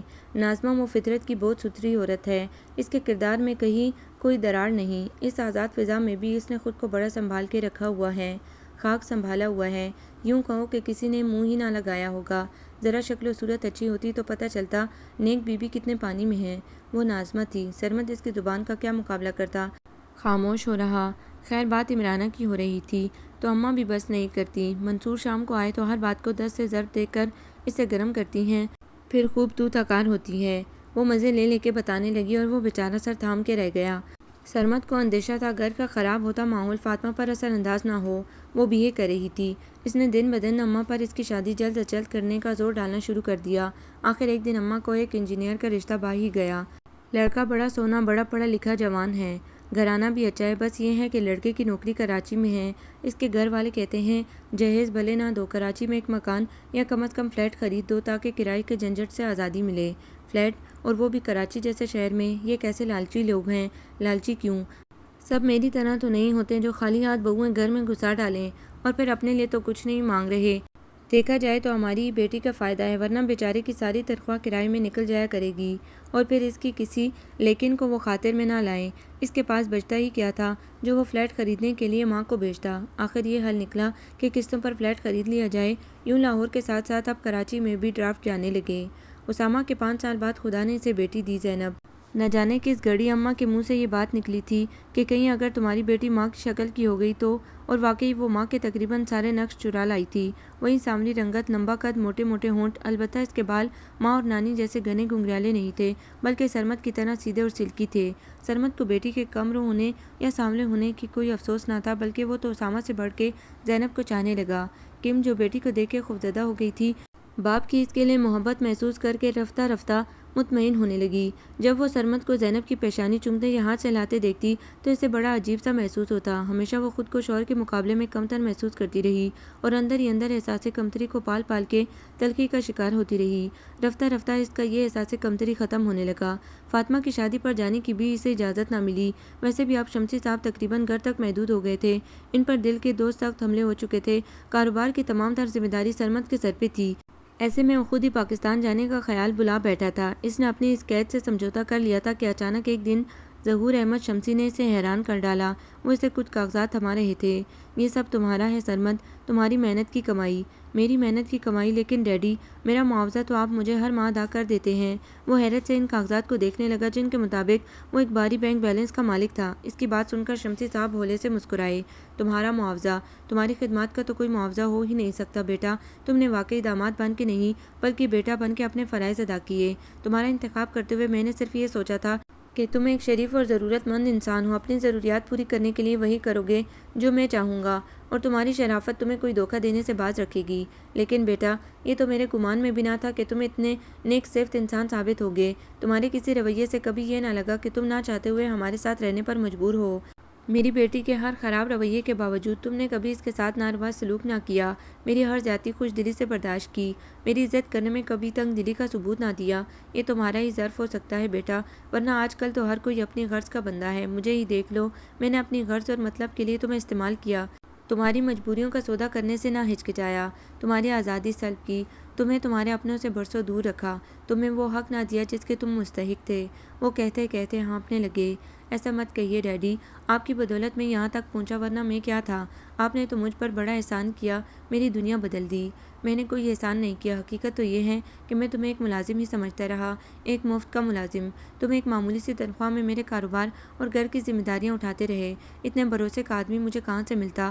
میں نے تم سے ایک نہیں بلکہ 4 آدمیوں کا کام لیا، مگر تمہیں ایک ہی آدمی کے برابر تنخواہ دیتا رہا۔ اس میں میری خود غرضی شامل تھی۔ میں سمجھتا تھا تم اپنی مجبوری کی وجہ سے میرے ساتھ رہنے پر مجبور ہو۔ اگر تمہارا ہاتھ کھل گیا تو تم خود مختار ہو جاؤ گے۔ یہ سب میں اپنے کاروبار کو نہیں بلکہ بیٹی کو بچانے کی خاطر کرتا رہا۔ اسے صرف تم ہی برداشت کر سکتے تھے، اور میں نے محسوس کیا تھا کہ وہ بھی تمہارے ساتھ مطمئن رہنے لگی ہے۔ وہ تمہاری عادی ہوتی جا رہی تھی، اگرچہ وہ ظاہر نہیں کرتی، لیکن میں اس کا باپ ہوں، اس کی رگ رگ سے واقف۔ تمہیں اس کے ساتھ ساتھ باندھے رکھنے کے لیے میں نے جو ضروری جانا وہ کیا۔ مجھے معاف کر دو بیٹا۔ وہ ان کے بندے ہاتھ تھام کے رہ گیا۔ لیکن مجھے اپنی غلطی کا احساس ہونے لگا تھا۔ میں نے تمہارے حق کی ساری رقم الگ سے تمہارے نام کے اکاؤنٹ میں جمع کرانی شروع کر دی۔ اگرچہ میرے بعد جو کچھ کلثوم کا ہے اس میں تمہارا بھی حصہ ہے۔ میں نے تمہیں اپنا بیٹا مان لیا ہے، لیکن یہ جو رقم ہے یہ صرف اور صرف تمہاری ہے، جو کسی وسیلے سے تمہیں نہیں ملی بلکہ تم نے خود کمائی ہے، اپنی محنت اور ہمت کے بلبوتے پر۔ اس پر تمہیں فخر ہونا چاہیے۔ اور یہ تمہارا پاسپورٹ۔ وہ رقم سے زیادہ پاسپورٹ پا کے خوشی سے دنگ رہ گیا۔ کچھ روز بعد ڈیڈی کی طبیعت سنبھلتے ہی وہ کلثوم سے مشورہ کرنے کے بعد پاکستان روانہ ہو گیا۔ اس کے پاس ایک کثیر سرمایہ تھا، اور اس بار اپنی سرزمین پر لوٹتے ہوئے وہ اس سرمایہ کے ساتھ کچھ خواب بھی لایا تھا۔ اپنا ایک گھر بنانے کا خواب، مستقل طور پر پاکستان سیٹل ہونے کا خواب، اپنا کاروبار شروع کرنے کا خواب۔ اسامہ 14 سال کا تھا اور زینب 9 سال کی۔ دونوں کی اسکولنگ جاری تھی۔ ایسے میں وہ نہ تو انہیں ساتھ لے جا سکتا تھا نہ ہی کم کو۔ وہ تقریباً 20 سال بعد اپنے وطن جا رہا تھا، اس لیے سخت ہیجان کا شکار تھا۔ اس سے جتنے بھی تحائف خریدے جا سکے اس نے خریدے۔ مزنگ کے پرانے محلے میں وہ اپنے خاندان کو چھوڑ کر آیا تھا، اور وہاں سے سمن آباد سے سبزہ زار، اور سبزہ زار سے ہوتے اب وہ گلبرگ کی ایک کوٹھی میں رہائش پذیر تھے۔ ٹیکسی سے اترتے سرمد نے ایک نظر اس سنگل سٹوری پرانی سی کوٹھی کو دیکھا اور افسوس سے سر ہلا دیا۔ یہ ہے وہ کوٹھی جس کا کرایہ ابا 10,000 ماہانہ دے رہے ہیں۔ کاش انہوں نے بڑے بڑے مہنگے علاقوں میں رہائش اختیار کرنے اور کرائے کے مکانوں پر رقم جھونکنے کے بجائے کچھ بچت کر کے ایک چھوٹا سا ہی صحیح مگر اپنا مکان تعمیر کر لیا ہوتا۔ خیر جو ہونا تھا ہو گیا، اب انشاءاللہ میں اپنے ابا اور اماں کا برسوں پرانا خواب پورا کروں گا۔ وہ عزم کرتا اندر داخل ہوا۔ اس نے اپنے آنے کی اطلاع کسی کو نہیں دی تھی، اسی لیے پورا گھر خوشگوار حیرت میں مبتلا ہو گیا۔ خود وہ حیرانی سے ایک ایک کو تک رہا تھا۔ ناظمہ بالکل اماں کی اس وقت کی تصویر لگ رہی تھی جب وہ اماں کو پاکستان چھوڑ کے امریکہ گیا تھا۔ اس کے 5 بچے تھے، 4 لڑکیاں اور 1 لڑکا۔ فاطمہ بہت کمزور اور زرد رو نظر آ رہی تھی۔ اس کے صرف 2 بیٹے تھے، اس کا شوہر بھی موجود تھا۔ منصور بہت بڑا بلکہ بوڑھا دکھائی دے رہا تھا۔ اس کے سر کے بال تقریباً اڑ چکے تھے، جو رہ گئے تھے ان میں سفیدی اتر آئی تھی۔ نظر کا چشمہ بھی لگا تھا اور توند بھی باہر کو نکلی ہوئی تھی، البتہ اس کی بیوی خوب لشکاریں مار رہی تھی۔ گہرے کالے رنگے ہوئے بالوں میں بڑا سا رنگین کلپ لگا رکھا تھا۔ رات کے اس پہر مٹے مٹے میک اپ کے نقوش واضح تھے اور سرمت کے آتے ہی لپک جپک وہ تیز رنگوں والا ریشمی سوٹ بھی پہن چکی تھی۔ منصور کے 3 بچے تھے، 2 بیٹے اور سب سے چھوٹی بیٹی۔ اسی کے بڑے بیٹے کی 10ویں میں پاس ہونے کی چھوٹی سی تقریب تھی جس کے لیے دونوں بہنیں اکٹھی آئی ہوئی تھیں۔ اماں اور ابا دونوں ہی بے حد ضعیف اور کمزور ہو چکے تھے۔ ابا کی نظر تو تقریباً ختم ہو گئی تھی، شوگر اور بلڈ پریشر دونوں کی ذاتی نے انہیں کمزور کر کے رکھ دیا تھا۔ وہ ان کی حالت دیکھ کے افسردہ ہو گیا۔ برسوں کی اداسیاں چند دنوں میں تو ختم نہیں ہو سکتی تھیں۔ اس کا بس نہ چل رہا تھا کہ وہ رات کے باقی ماندہ گھنٹے بھی یوں ہی ماں کی گود میں سر رکھے گزار دے، لیکن اس کے بھتیجوں بانجوں کو اپنے گفٹس دیکھنے کی بے قراری تھی۔ ناظمہ نے بھی کہا، ہاں بھائی جو دینا ہے بچوں کو دے ہی دو تو اچھا ہے، کل تو میں واپس اپنے گھر جا رہی ہوں۔ ناظمہ میں اتنے عرصے بعد لوٹا ہوں اور تم 2 دن بھی بھائی کے ساتھ نہیں گزارو گی؟ کیوں نہیں، لیکن میں کل سے یہاں پڑی ہوں، صبح گھر جا کے ذرا اور کپڑے وغیرہ لے آؤں بچوں کے، پھر پورا 1 ہفتہ تمہارے پاس رہوں گی، لیکن تم میرے اور میرے بچوں کے لیے جو کچھ لائے ہو وہ ابھی دے دو، بعد میں کیا پتہ۔ وہ منہ ہی منہ میں کچھ بڑبڑانے لگی۔ باہر نکلتی عمرانہ نے پلٹ کر تیز لہجے میں کہا، ہم کوئی چور ہیں جو تمہاری چیزیں لے اڑیں گے؟ میں نے کب کسی کا نام لیا؟ چور کی داڑھی میں تنکا، خدا کا واسطہ ہے باجی، بھائی جان کیا سوچیں گے؟ ابھی تو وہ گھر آئے ہیں۔ فاطمہ نے بڑی بے چارگی سے بہن اور باوج دونوں کے آگے ہاتھ جوڑے۔ خود اس کا اپنا جی مکدر ہو گیا اور یہ تقدر پڑتا ہی چلا گیا۔ اس نے اتنے چاؤ سے سب کے لیے تحائف خریدے تھے، لیکن بدقسمتی سے سبھی کو اپنے اپنے گفٹس کے بجائے دوسروں کی چیز زیادہ پسند آ رہی تھی۔ منصور کے لیے تو خیر 2-3 رنگ کے 2 پیس سوٹ تھے، پھر بھی اس کی نیت نہ بھری اور وہ سرمت کے ہر سوٹ اور ہر شرٹ پر ہاتھ رکھتا رہا۔ بھائی جان جاتے ہوئے یہ مجھے دے جائیے گا اور یہ شوز بھی، بلکہ اپنے سارے شوز دے جائیں۔ آپ کا اور میرا ایک ہی سائز ہے، یہاں جوتے کسی کام کے نہیں ملتے، تو میں کیا ننگے پیر واپس جاؤں گا؟ وہ ہنسنے لگا۔ لیں بھلا آپ کو تو جوتوں کی کیا کمی؟ وہ کمینگی سے ہنستے ہوئے کہنے لگا تو سرمت ٹھٹکا۔ ناظمہ کے شوہر ادریس نے گرہ لگائی، اور کیا، آپ کے سسر سلامت، جوتے بہت۔ عجیب چبھتا ہوا لہجہ اور ذو معنی الفاظ تھے۔ امریکہ میں اتنے سال رہنے کے بعد اب اسے ٹیڑھے میڑھے جملوں کی عادت نہیں رہی تھی۔ ناگواری کی لہر نے تھکان اس پر غالب کر دی، جیسے وہ اپنے سے ملنے کے جوش میں بلائے بیٹھا تھا۔ اس کا موڈ تبدیل ہوتے دیکھ کے فاطمہ کے مشورے پر امن نے سب پھیلاوا سمیٹنے کا حکم دیتے ہوئے اسے سونے کے لیے کمرے میں جانے کا کہا۔ ویسے بھی صبح ہونے والی تھی۔ اس نے چائے کے گرما گرم کپ کے ساتھ کیک اور بسکٹ کھائے اور سونے کے ارادے سے لیٹ گیا۔ ابھی شاید اس کی آنکھ لگے بمشکل آدھ گھنٹہ گزرا ہوگا کہ عجیب سے شور اور چیخنے چلانے کی آوازوں سے وہ ہڑبڑا کے جاگ گیا۔ غنودگی میں ڈوبے ذہن کو آوازوں میں لاتے ہوئے اس نے غور کیا تو ناظمہ اور عمرانہ کے درمیان تند و تیز جملوں کا تبادلہ ہو رہا تھا۔ بیچ بیچ میں منصور بھی داڑ رہا تھا۔ وہ لپک کے کمرے سے نکلا۔ عجیب میدان جنگ گرم تھا۔ صحن کے بیچوں بیچ ناظمہ سارا سامان سمیٹے جانے کے لیے تیار کھڑی عمرانہ کی 7 نسلیں کھنگال رہی تھی۔ دوسری طرف عمرانہ آستین چڑھائے اپنی 2 دھاری زبان کے جوہر دکھا رہی تھی۔ یہ منظر اس کے لیے بہت اجنبی سا تھا۔ وہ ادھر ادھر بقایا افراد کو دیکھنے لگا۔ سب کے بچے اپنی اپنی پارٹی کی طرف کھڑے ایک دوسرے کو کینہ توز نظروں سے دیکھ رہے تھے۔ منصور صوفے پر دونوں ٹانگیں اوپر کیے بیٹھا تھا۔ جہاں ناظمہ کا پلڑا باری ہوتا وہ اپنی جنگجو بیوی کو زبانی کلامی کمک پہنچاتا۔ فاطمہ ہاتھوں میں سر دیے بے بسی سے بیٹھی تھی، جبکہ اس کا شوہر ناظمہ کے شوہر ادریس سے الجھنے میں مصروف تھا۔ اماں ایک طرف بیٹھی بیزاری سے سارا تماشا دیکھ رہی تھی، جبکہ ابا چائے کے گھونٹ بھرتے ذرا سر لاتعلقی سے پنجرے میں اٹکیلیاں کرتے طوطے کی طرف مگن تھے۔ اس نے خود ہی اس آگ میں کودنے کا فیصلہ کیا اور پہلے بہن کو سمجھانے کی کوشش کی، لیکن وہ کچھ سننے پر تیار نہ تھی۔ ہاں تو بڑے زمیندار کی بیٹی ہے، سب پتہ ہے مجھے کیسے فاقے کرتے تھے تم لوگ۔ یہ تمہارا بھائی گھر داماد بنا اور بیوی کا مال لوٹ کے تمہیں بھر رہا ہے۔ آخ تھو، لعنت ایسی کمائی پر۔ تیری بڑی حلال کی کمائی ہے۔ پتہ ہے مجھے کس اسپتال میں تھی اور کس قسم کی نرس تھی، کمپاؤنڈر سے لے کر وارڈ بوائے تک پھنسا رکھے تھے۔ وہ ان دونوں کے الزام تراشیوں سے خائف ہو کے بہنوئیوں کی طرف پلٹا۔ بھائی جان آپ اسے سمجھائیں یا کم از کم اس وقت اسے یہاں سے لے جائیں۔ جاتا ہوں، کتا نہیں جو تمہاری طرح سسرال کے دروازے پر پڑا رہوں۔ وہ نہ جانے کس پر چڑھے بیٹھے تھے جو اسے لتاڑ کے رکھ دیا وہ دنگ رہ گیا اتنے بے رحم الفاظ پر۔ کسے سنا رہے ہو؟ کسی غلط گمان میں مت رہنا، میں نے کبھی کسی کی اونچی آواز نہیں سنی۔ فاطمہ کا شوہر نبیل بھڑک اٹھا۔ چھوڑیں نبیل، جانے دیں۔ فاطمہ نے اس کا بازو تھاما جسے اس نے ایک جھٹکے سے چھڑایا۔ چلو سامان سمیٹو اپنا، پتہ نہیں کس لیے میں یہاں اس جنگڑ خانے میں آ جاتا ہوں، پھنس گیا ہوں تم سے شادی کر کے، ایک سے ایک نمونہ بھرا پڑا ہے تمہارے میکے میں۔ سرمد لاچاری سے ہر طرف گردن گھما گھما کے دیکھنے لگا۔ سب کو اپنی اپنی پڑی تھی۔ نبیل اب بیوی پر برس رہا تھا اور وہ آنسو بہا رہی تھی۔ ادریس بھائی غصے میں بچوں کو پیٹ رہے تھے۔ ناظمہ بدستور عمرانہ کے پخے ادھیڑ رہی تھی اور وہ بیچارہ نہ جانے کس لیے بار بار لپیٹ میں آ رہا تھا۔ میرے بھائی کی کمائی پر سب سے زیادہ حق میرا ہے، ناظمہ نے سینہ ٹھونک کر اعلان کیا۔ جب اس کا ویزا لگا تو کیا تھا اس کے پاس؟ اس کے ٹکٹ کے لیے میرے جہیز کے زیور بکے۔ کون اتنا حوصلہ کرتا ہے جتنا میں نے کیا؟ ارے جا، سب جانتی ہوں، تو اور تیرا زیور، عمرانہ نے للکارا۔ منصور بھی بیچ میں بول پڑا۔ وہ زیور تھا، چھلکے جیسی جھمکیاں اور تار جیسا لاکٹ۔ اگر احسان کیا بھی تو بھائی جان نے 10 گنا زیادہ کر کے یہ احسان اتار ہی دیا تھا۔ وہ میرا بھائی ہے، احسان کیسا؟ بہنوں کو سب دیتے ہی ہیں۔ ہاں احسان تو تم پر کیا تھا، 20 لاکھ روپے اور سود کے 12 لاکھ، جو سب کے سب تم نے ڈبو دیے۔ عجیب سا کھاتا کھل گیا۔ سرمد نے آخری حل یہی نکالا کہ کمرہ بند کر کے بیٹھ جائے۔ کچھ دیر بعد جب ناظمہ اور فاطمہ اپنے اپنے گھر چلی گئیں تو سب کچھ ٹھیک ٹھاک ہو گیا۔ منصور نے بلند آواز میں ڈیک لگا لیا۔ عمرانہ پراٹھے تلنے لگی۔ اماں نے ایک موٹی سی گالی سے اسے نوازا۔ میری بیٹیاں آ جائیں تو کمینی مکر کرتی ہیں، وہ گھر سے نکلتی ہیں تو بلی چنگی ہو جاتی ہے۔ ناشتے کے دوران ہلکی پھلکی گفتگو سے منٹوں میں ماحول کی تلخی زائل ہو گئی۔ لگتا ہی نہ تھا کہ کچھ دیر قبل یہاں دنگل مچا ہوا تھا۔ سرمد نے اندازہ لگایا کہ یہ ان کے لیے معمول کی بات ہوگی، اسی لیے سب اتنا نارمل تھے۔ ابا کو خوشخبری دینے کے لیے وہ اتنا بے چین تھا کہ اسے مزید رہا نہ گیا اور اس نے اپنا گھر بنانے کا عندیہ ظاہر کر دیا۔ خوشی کے مارے ابا بے حال ہو گئے۔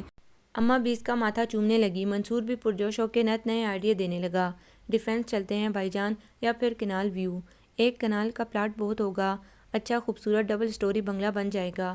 میرے پاس اتنا وقت نہیں منصور، کوئی بنا بنایا بنگلہ اگر مل جائے تو بہتر ہے۔ کیوں رقم برباد کرنی ہے؟ خراب میٹیریل لگا کے بیچتے ہیں یہ ٹھیکیدار۔ آپ فکر نہ کریں، میں کس لیے ہوں، خود کھڑے ہو کے بنواؤں گا۔ آپ بھی کیا یاد کریں گے، ایسی پائیدار چیز ہوگی۔ بس آپ یہ بتائیں آپ کتنا خرچ کر سکتے ہیں؟ زمین دیکھ لیں پھر یہ طے کریں گے، اس نے کہا اور منصور اگلے ہی روز اسے مختلف پلاٹ دکھانے لے گیا۔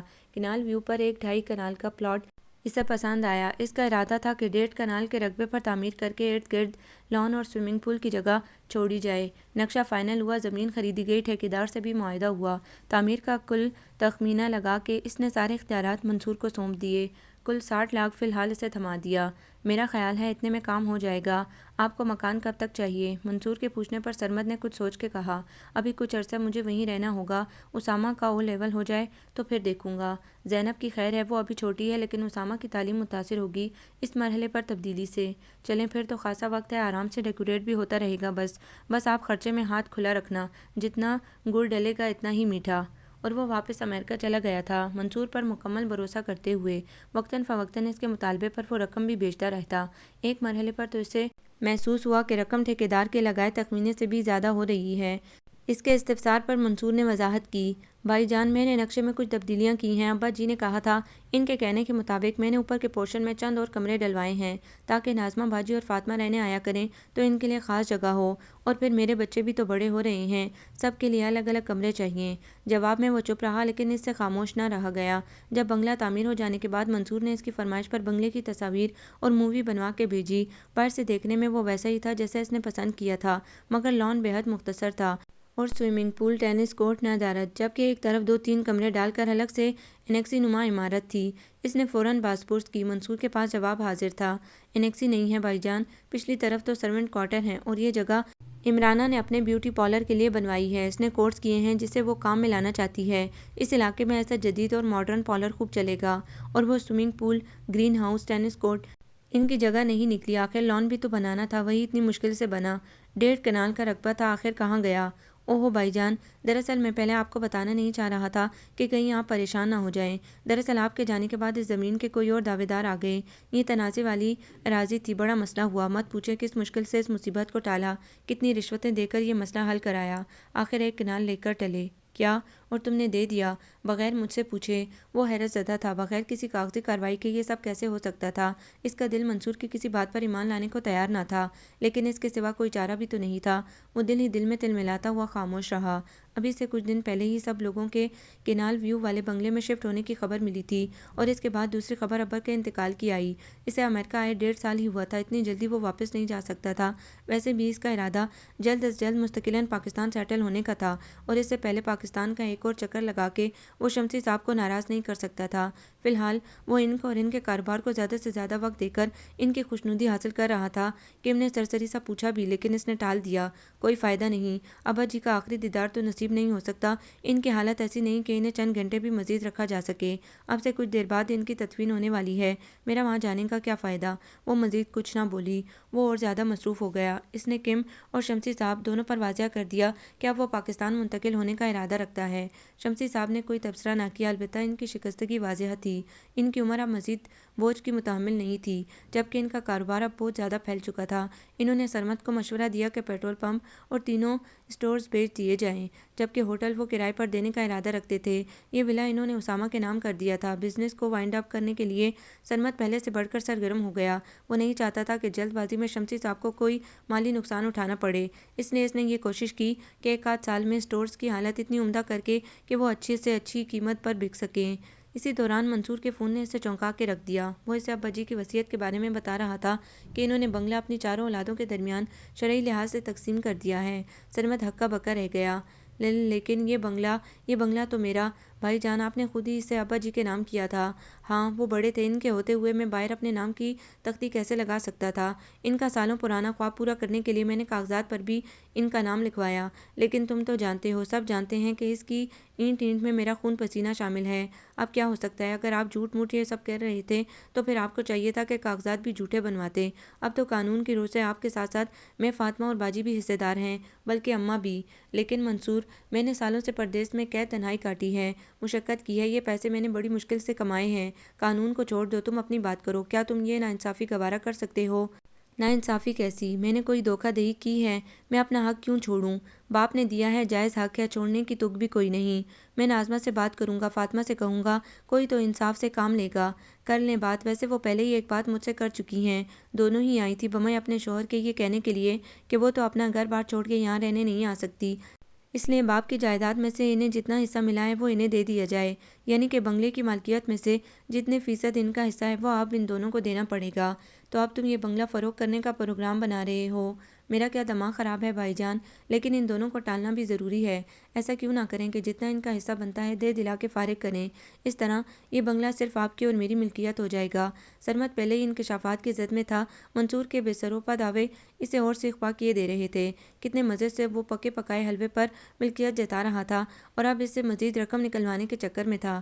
ایک ایسی چیز جس پر اس کا پورا حق تھا، اس کی ملکیت میں نصف کا حقدار بننے کے لیے اسے اب اور رقم دینا ہوگی۔ اس نے دل میں مزید احمق بنے رہنے سے انکار کر دیا۔ منصور، میرے پاس اب بالکل بھی پیسہ نہیں ہے، میں نے اپنی عمر بھر کی کمائی اندھوں کی طرح اس بنگلے پر لٹا دی، اور مجھے کیا ملا؟ 1/4 حصہ۔ میں کس کے آگے اپنا مقدمہ رکھوں، کس سے بات کروں؟ خدا ابا جی کی مغفرت کرے، نہ جانے کیا سوچ کر وہ یہ فیصلہ کر گئے۔ لیکن اب اگر تم یہ چاہتے ہو کہ میں اور بھی کنگال ہو جاؤں تو میری طرف سے صاف جواب ہے، اگر انہیں اتنا ہی پیسے کی ہوس ہے تو ٹھیک ہے، بنگلہ بیچ دو اور ان کے حصے انہیں دے دو، مجھے اب اس سے کوئی دلچسپی نہیں۔ خیر، بیچوں گا تو میں ہرگز نہیں، آپ کو پرواہ نہیں، لیکن میں نے تو پورا 1 سال مزدوروں کے سر پہ کھڑے ہو کے اس کی ایک ایک اینٹ رکھوائی ہے، اپنی محنت میں یوں ضائع نہیں ہونے دوں گا۔ اور سرمد تلخی سے سوچتا رہ گیا کہ اس کی 1 سال کی محنت زیادہ بھاری تھی یا پردیس میں کاٹے 20 سال کی اذیت۔ کسی نہ کسی طرح انتظام کر کے میں فاطمہ اور باجی دونوں کو ان کا حصہ دے دوں گا، لیکن یہ یاد رہے کہ ان کو مکمل ادائیگی کرنے کا مطلب یہ ہوا کہ بنگلے کا 70% مالک اب میں ہوں۔ اس نے جتا دیا، اور سرمد دیر تک خود کو یقین دلاتا رہا کہ یہ الفاظ اس کے اپنے سگے بھائی کے تھے، یہ دھوکہ اس کے اپنے خون نے اسے دیا ہے۔ بے اعتباری کا یہ جھٹکا اتنا شدید تھا کہ وہ کسی کو اپنے غم میں شریک تک نہ کر سکا، اس کی اپنی سگی ماں تک نے اس کا ساتھ دینے سے انکار کر دیا۔ اس آخری حملے کے بعد وہ اتنا دل گرفتہ ہوا کہ مہینوں پلٹ کے پاکستان کی خبر نہ لی، نہ ہی وہاں سے کسی نے یاد کیا۔ وہ ایک بار پھر سے شمسی صاحب کے کاروبار میں جت گیا۔ اس نے دوبارہ اپنے پاکستان جانے کا ذکر تک نہ کیا۔ کم نے بھی زیادہ کریدنے کی ضرورت محسوس نہ کی، حالانکہ وہ شدت سے منتظر تھا کہ کوئی پوچھے، کوئی تو پوچھے کہ جس دیس میں جانے کی تمہیں اتنی چاہ تھی، جس چھت کے نیچے بسنے کے تم اتنے خواہش مند تھے، اب کیوں خوفزدہ ہو جاتے ہو؟ اسی دیس کے نام سے اس مٹی کی مہک اب تمہیں بے چین کیوں نہیں کرتی؟ تقریباً 1.5 سال تک اس کے اور بہنوں بھائی کے درمیان کوئی رابطہ نہ رہا۔ دل ہی دل میں ان سے ناراض ہونے کے باوجود وہ اب بھی منتظر تھا کہ شاید اس کا بھائی اسے پکارے، اسے منا لے، کوئی بہن ہی پیار بھری صدا دے لے، لیکن اس کے برعکس اسے صرف چند سطری خط موصول ہوا، جس میں کسی نے بڑی عجلت کے ساتھ اسے اماں کے گزرنے کی اطلاع دی۔ اس نے تڑپ کے گھر فون کیا۔ یہ خط، کیا مطلب ہے اس خط کا؟ اتنے سالوں میں پہلی بار یہ خط لکھا، اور وہ بھی اس مقصد کے لیے۔ کیا یہ اطلاع مجھے فون پر نہیں دی جا سکتی تھی؟ کیا تم لوگ یہ چاہتے تھے کہ ابا کی طرح اماں کے آخری دیدار سے بھی میں محروم رہ جاؤں؟ اگر ایسی فکر آپ کو ہوتی بھائی جان تو آپ خود فون کر لیتے۔ آپ نے تو پلٹ کے دوبارہ ماں کو نہیں پوچھا۔ ہمارے فون کیا مفت کے ہیں جو امریکہ کالنگ کرتے؟ منصور کے تانے پر وہ یہ جتا نہ سکا کہ لمبی لمبی فرمائشوں سے بھری لمبی لمبی کالیں اسے کتنی تعداد میں موصول ہوتی رہی ہیں۔ دل میں تو یہ ان کا احساس جرم تھا جو وہ اس کا سامنا نہ کرنا چاہتے تھے، یا پھر انہیں یہ خدشہ تھا کہ کہیں وہ واپس آ کر بنگلے کی ملکیت پر دعویٰ نہ دائر کر دے۔ حالانکہ وہ تو کب کا اس نقصان کو بھلا چکا تھا۔ ابا کی روح کی تسکین کے لیے اس نے منصور کو دل سے معاف کر دیا تھا۔ یہ لا تعلقی تو صرف اعتبار توڑے جانے کا رد عمل تھی۔ ابا کے بعد اب اماں بھی نہ رہیں، پاکستان واپس جاتا بھی تو کس لیے؟ اب اس کے دل سے وطن لوٹنے کی رہی سہی امید بھی ٹوٹ گئی۔ اس نے خود کو بچوں اور گھر میں مگن کر لیا کہ میں ایسے موقع پر اس کے لیے بڑا جذباتی سہارا ثابت ہوئی۔ ہر گزرتا دن اسے سرمد سے قریب کر رہا تھا۔ نہ جانے کیسے وہ اس کے بغیر بتائے اس کے ہر دکھ سے آشنا ہو جاتی تھی۔ اب تو کبھی کبھی سرمد بھی اس کے سامنے اپنا دل کھولنے لگا۔ یہ ہمت کلثوم کے اپنے مزاج کی تبدیلی کی وجہ سے اسے ملی تھی۔ اس نے سرمد پر اب اپنی گرفت ڈھیلی کر دی تھی۔ ایک باس کے بجائے اب وہ رفتہ رفتہ بیوی کے سانچے میں ڈلنے لگی تھی۔ کل تک سرمد اسے اپنے سامنے احسانوں کی بوجھ تلے دبا نظر آتا تھا، مگر اب وہ اس کے سامنے مشکور سی نظر آتی کہ کس طرح وہ بستر پر پڑے مفلوج ظہور احمد شمسی صاحب کی خدمت ایک بیٹے سے بڑھ کر رہا تھا۔ اس نے اپنے اختیارات کا کوئی ناجائز فائدہ نہیں اٹھایا تھا۔ 5 سال بیت چکے تھے اماں کی وفات کو۔ اب پاکستان سے اس کا رابطہ برائے نام ہی رہ چکا تھا۔ کبھی کبھار فون پر بات ہو جاتی۔ منصور نے جو نیا بزنس شروع کیا تھا وہ بری طرح تباہ ہو چکا تھا۔ اس نے بنگلے کا اوپری حصہ کرائے پر چڑھا دیا تھا۔ باہر بنا بیوٹی پارلر اور سرونٹ کوارٹر اب ایک ڈپارٹمنٹل اسٹور میں تبدیل ہو چکے تھے، جس کی آمدنی پر اس کا گزارا تھا۔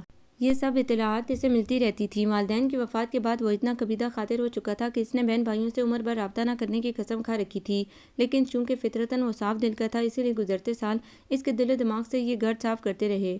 اب پھر سے اس کے دل میں اپنی مٹی تک جڑیں پھیلانے کی تمنا چھپکے چھپکے سر اٹھانے لگی۔ وہ اکثر بچوں کو وہاں کے قصے سناتا، چچا اور پھوپھیوں سے غائبانہ تعارف کراتا، اور پھر شمسی صاحب کی وفات بھی ہو گئی۔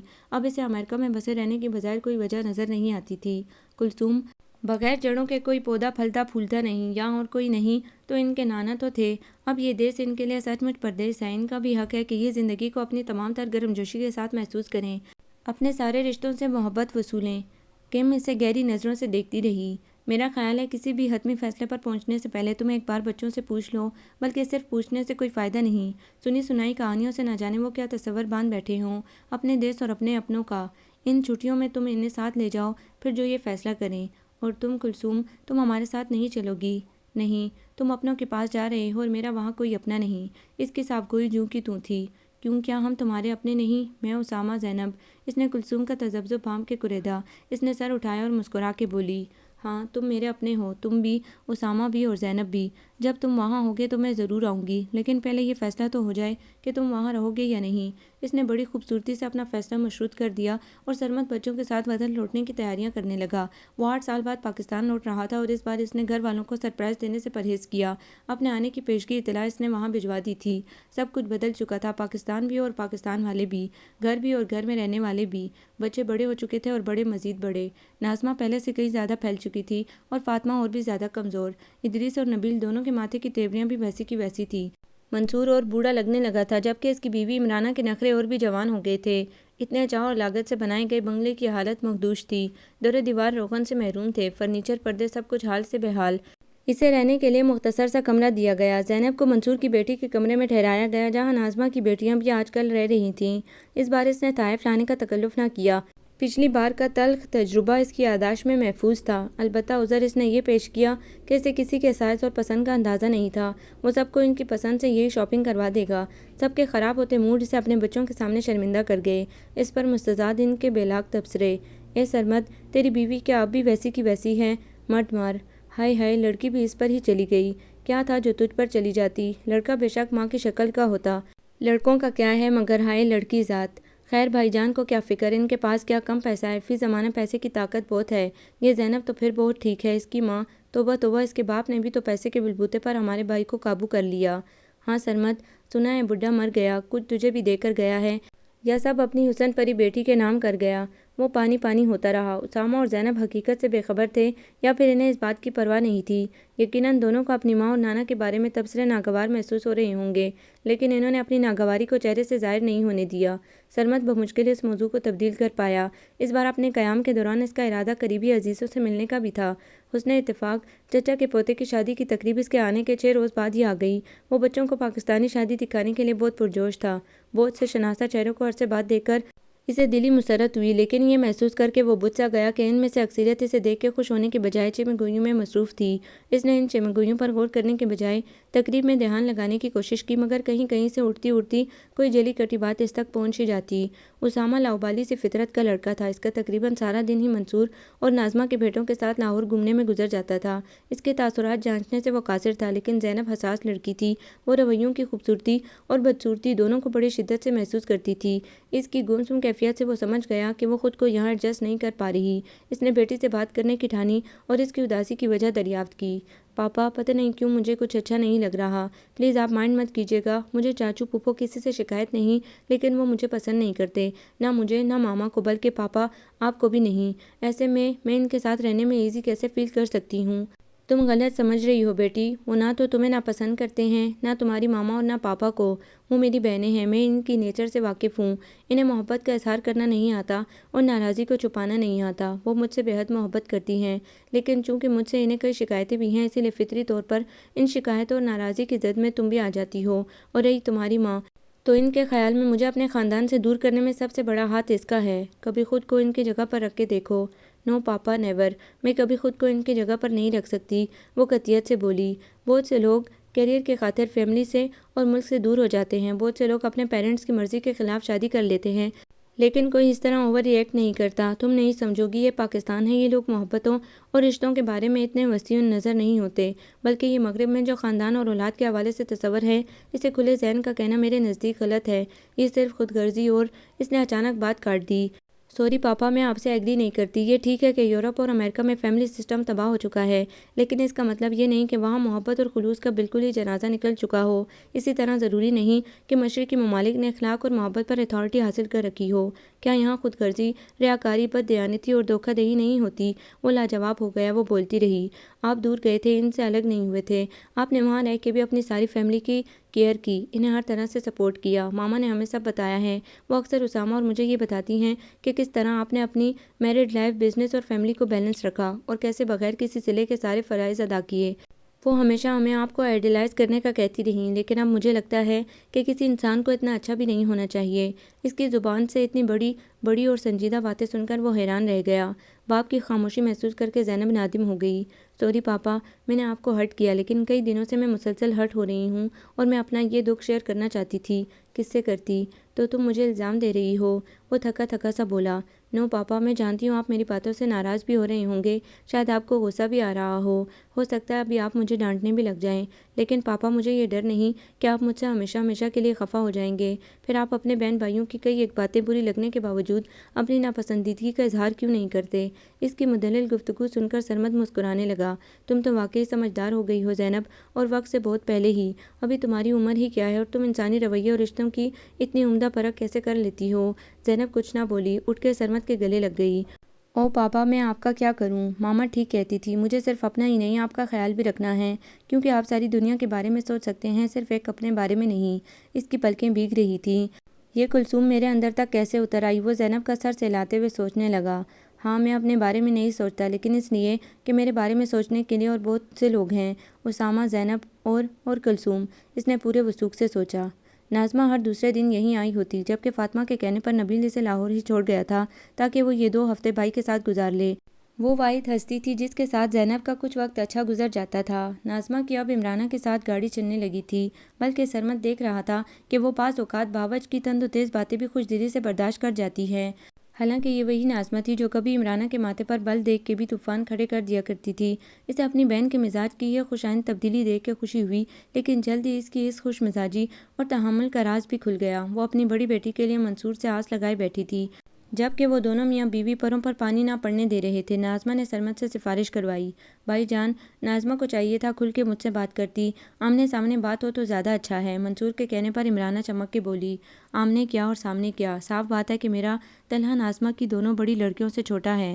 دوسرے نمبر والی سبوہی سے تو چلو چند مہینوں کا فرق ہے، مگر وہ اندلیب تو پورے 1.5 سال بڑی ہے۔ اتنا معمولی سا فرق کیا معنی رکھتا ہے؟ اس نے کہنا چاہا، مگر وہ تمسخر سے کہنے لگی، ہاں بھائی جان، آپ تو یہی کہیں گے۔ وہ اس کے دبے دبے طنز کو پی گیا۔ اس کے اوپر تلے کی 4 بیٹیاں ہیں، کچھ تو بوجھ کم کرنا چاہیے۔ دیکھے بھائی جان، میرا بیٹا ابھی پڑھ رہا ہے، اسے پیروں پر کھڑا ہونے کے لیے ابھی 4-5 سال لگیں گے۔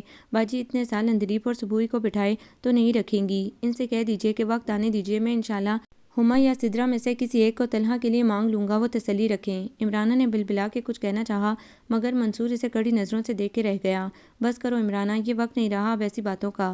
ہمارے بچے جوان ہو چکے ہیں، اگر اس کی 4 بیٹیاں ہیں تو ایک بیٹی میری بھی ہے۔ اپنے ہی اپنوں کو ڈھکتے ہیں۔ باجی کا بوجھ ہم بانٹیں گے، کل کو کوئی ہمارا بوجھ بانٹے گا۔ بہن بھائی ایسے ہی موقع پر کام آتے ہیں۔ وہ بیوی کو سمجھاتے ہوئے ترسیدہ نظروں سے سرمد کو دیکھتا رہا، جبکہ وہ سر جھکائے کسی گہری سوچ میں ڈوبا ہوا تھا۔ اچانک اس نے سر اٹھایا اور منصور کو جھجکتے ہوئے مخاطب کیا، بیٹی تو منصور، بیٹی تو میری بھی ہے، اور ابھی بالکل ابھی اسی وقت اچانک میرے ذہن میں خیال آیا ہے کہ تم سے اور ناظمہ سے کہیں زیادہ پریشان تو میں ہوں۔